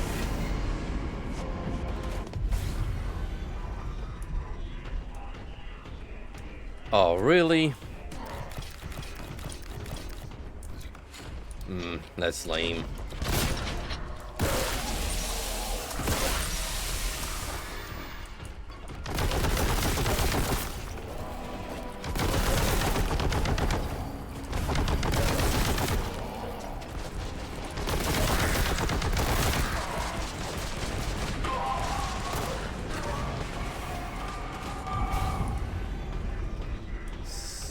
Not a good spot to be in. Not at all.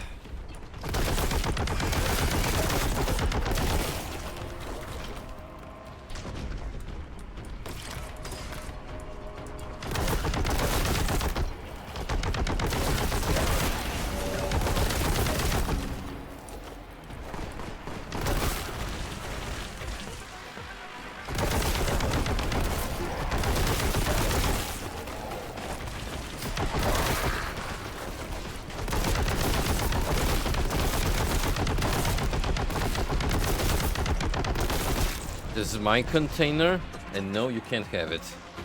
Find your own.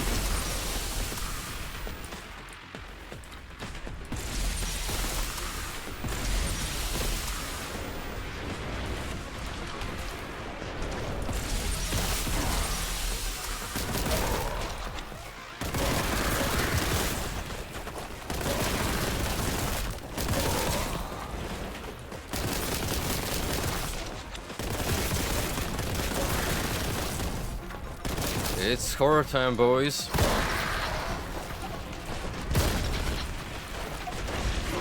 Just can't get enough of these guys.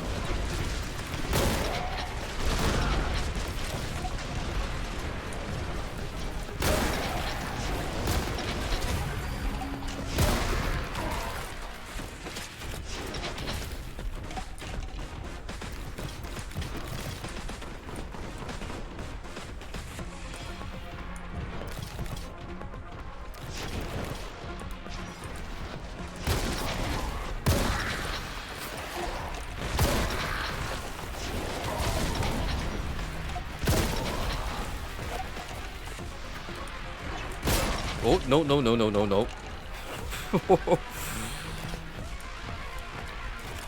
That could have been bad. Really bad.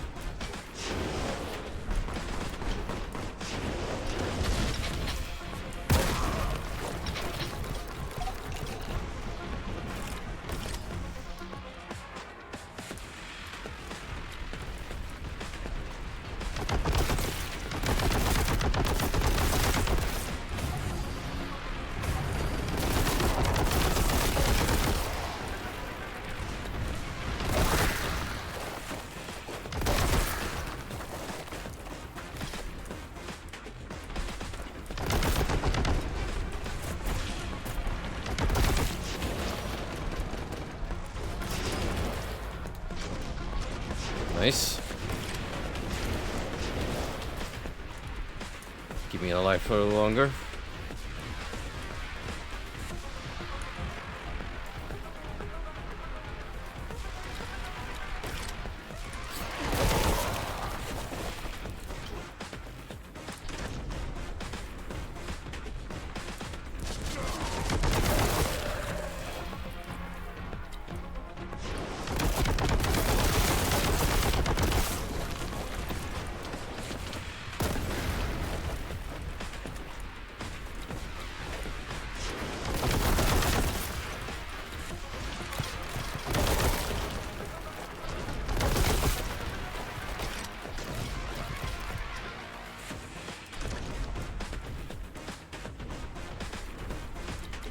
There is at least one more heavy hitter around, I just know.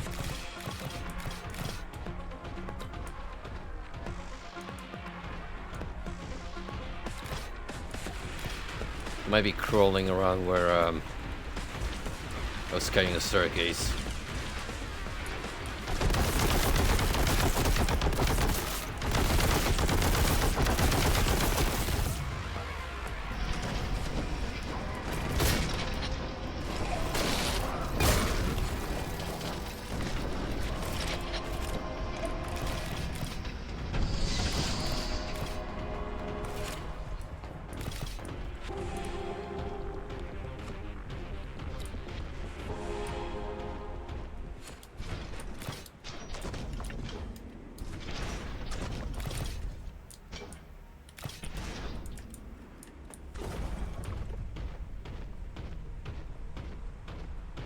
So much health skid around from me just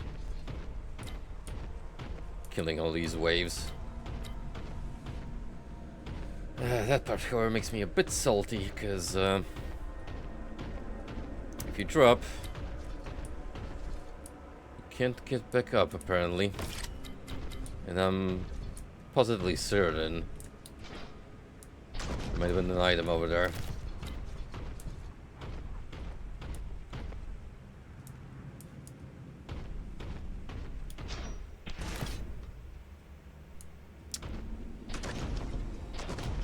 Can't do anything about it now.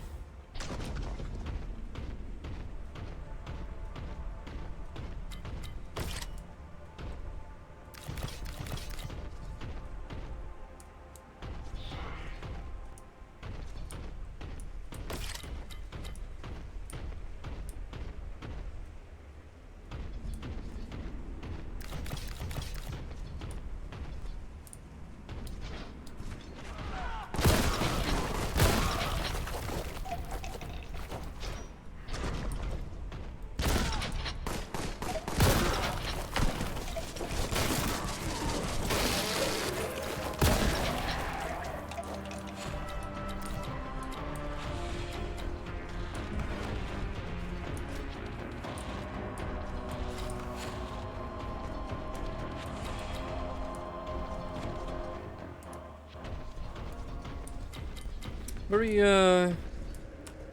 very Quake-ish, this environment. Particularly reminds me of the second game.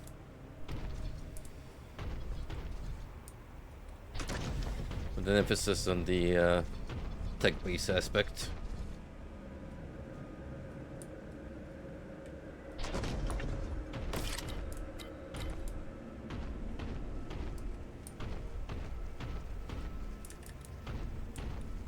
It's unfortunate, but, well, would have been as upset if I had a way to climb back up there. It wasn't just, you fluff your jump once and it's over deal.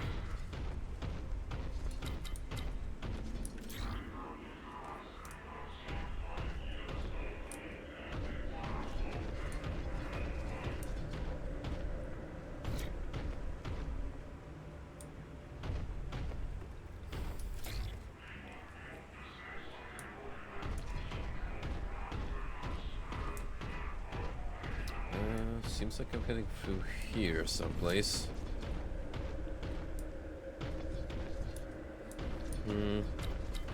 What did I miss?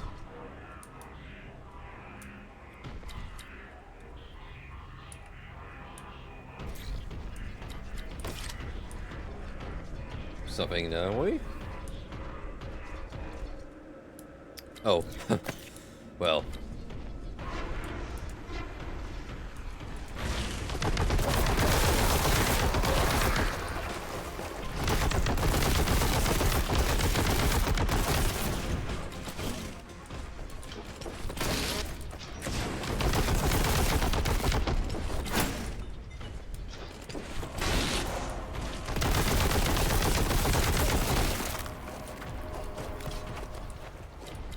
Goofy-ass looking Birdman.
Oh, I see. If you leave it revved up for longer, you get bullet time, and that might increase the damage a little bit, too.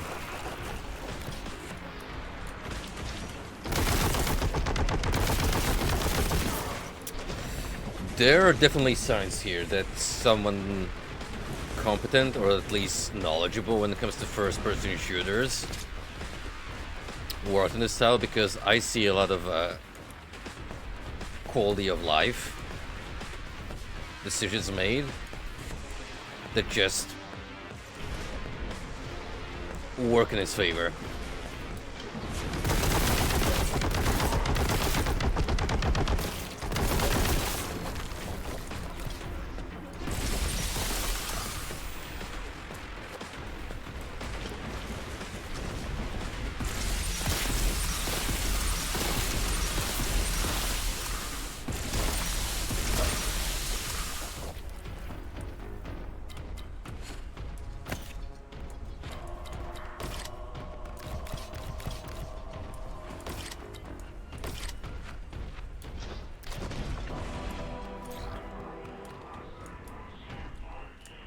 Clevis key required. Clevis may be in storage medium.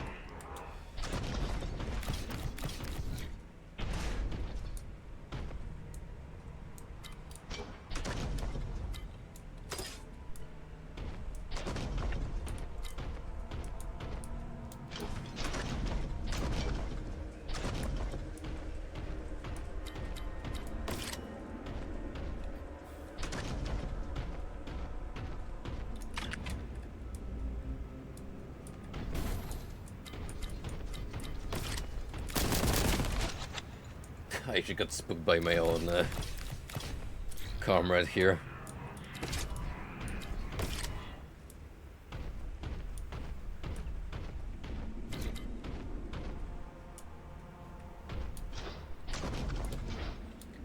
Who keeps puking over these walls, man? Uncouth behavior. Unbefitting of a Imperial soldier. Must be those damn Chaos affiliates.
Man, they sure are spoiling me with all the health and armor.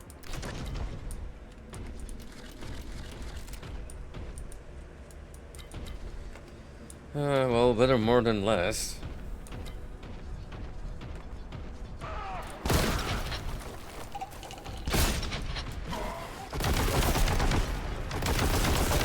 Considering who I have to fight now, sure.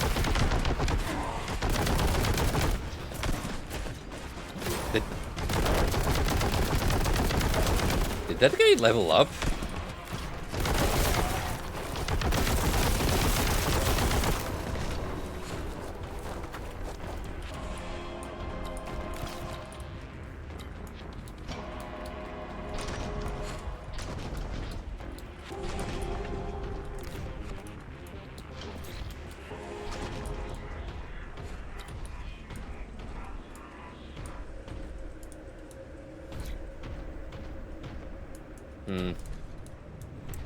Another issue I have is the jumping feels a little weird. Like,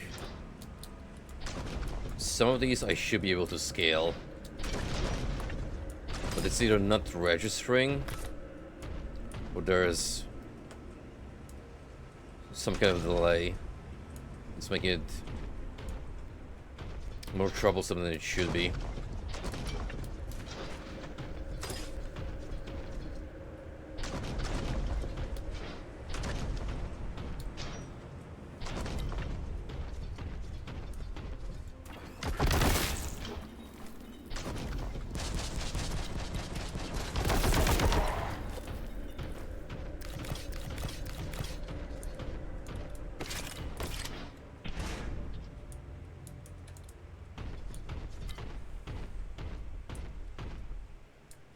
Guess I'm moving along that way.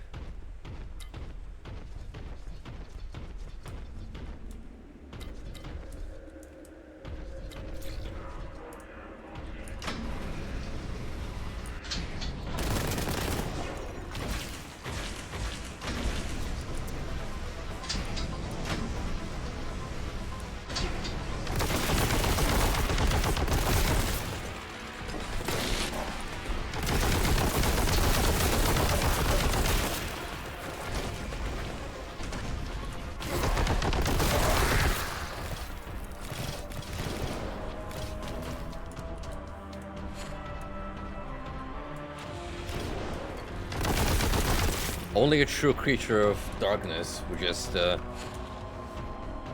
look at you disapprovingly after being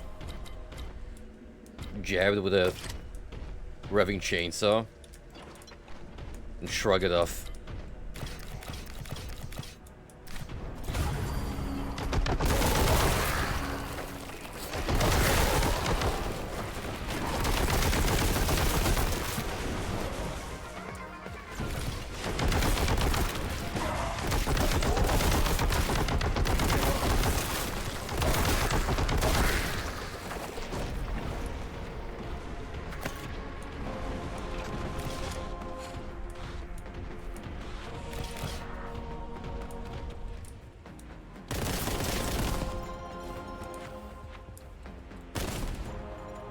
Oh, those are my heavy ammo.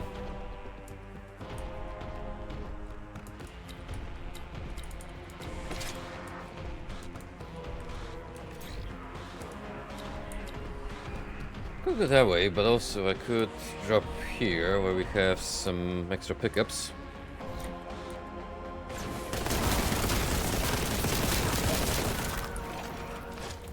And a dude.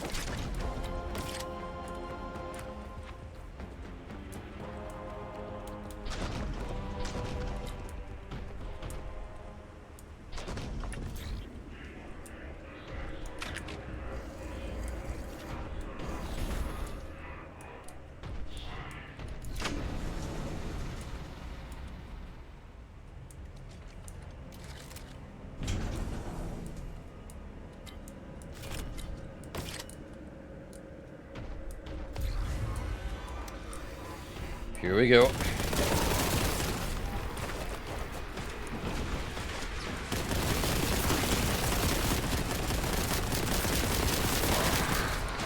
I better determine early on where we have some buffs lying around.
That was interesting in the sense that I got a free boost.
So I'm not seeing any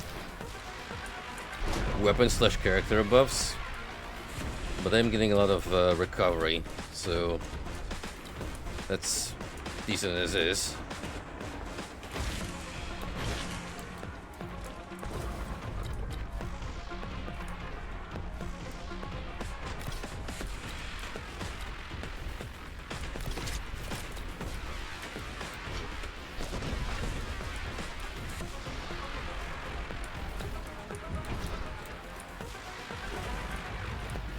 I don't get why I can't make the jump, especially with the paint right over there.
Well, of course we'd get some Space Marines, right?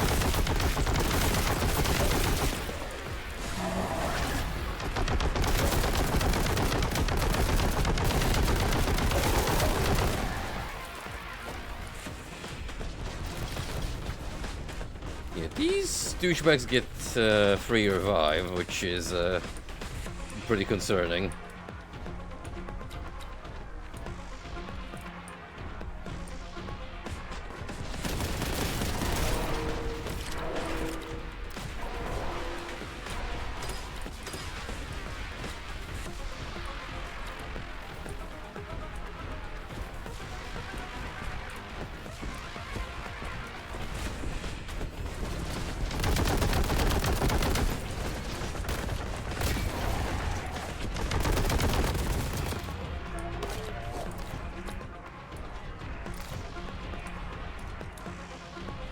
Is it?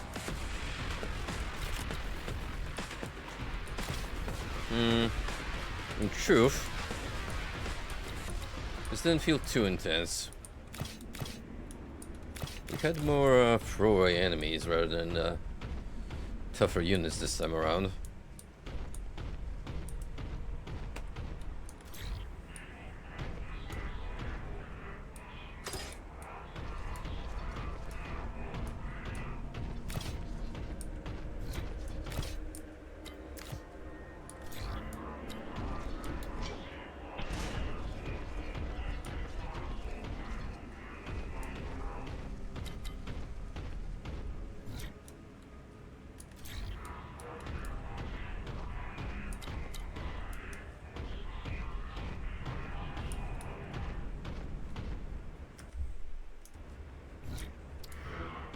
I have no clue where you would have stashed 6 secrets.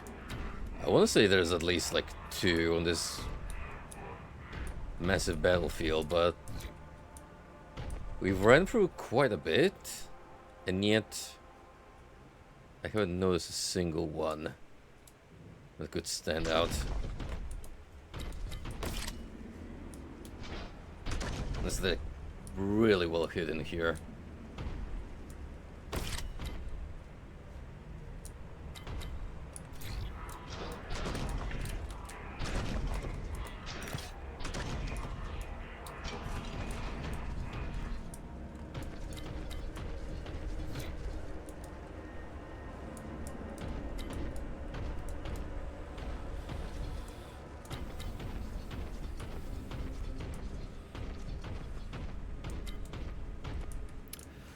Loads of healing and shields as opposed to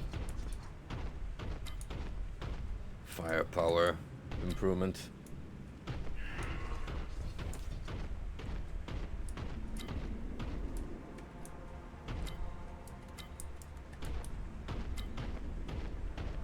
Yeah, I'm gonna be too upset.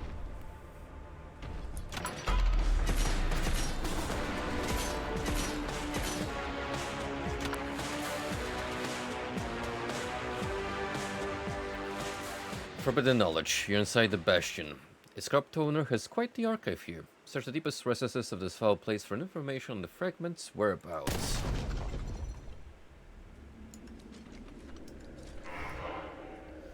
That's, well, another big one.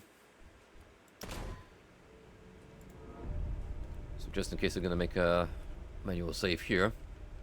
We've relied this entire run on the autosave thus far, so in case things would have gone south, it would have been quite unfortunate. Should have been went corrupt in some way. Well, anywho, that's gonna do it for Boltgun tonight. So thank you for joining me in on this introduction. It's pretty great so far. Like the complaints I have are minuscule. A couple of potential design flaws, but other than that, it feels solid. Nothing that reinvents the wheel. It's more of a simpler first-person shooter. Definitely leaning more in the vein of Doom 2015, in the sense that you have like a basic weapon pool, a dash for movement, and a dedicated melee attack. But other than that, it plays more like the oldies. So, kind of a blend, but leaning more into the progenitor of the new gen retro shooter movement. So here's hoping it keeps the momentum up, introduces some new fun weapons to add variety. Anyway, that's gonna do it for this week, fellas. Next one, it all depends on the weather. If the heat wave persists, I might do another stream midweek. If not, then I will probably move on to next Saturday. We'll see. Anywho, I'll see y'all, and y'all have a good night. Take care.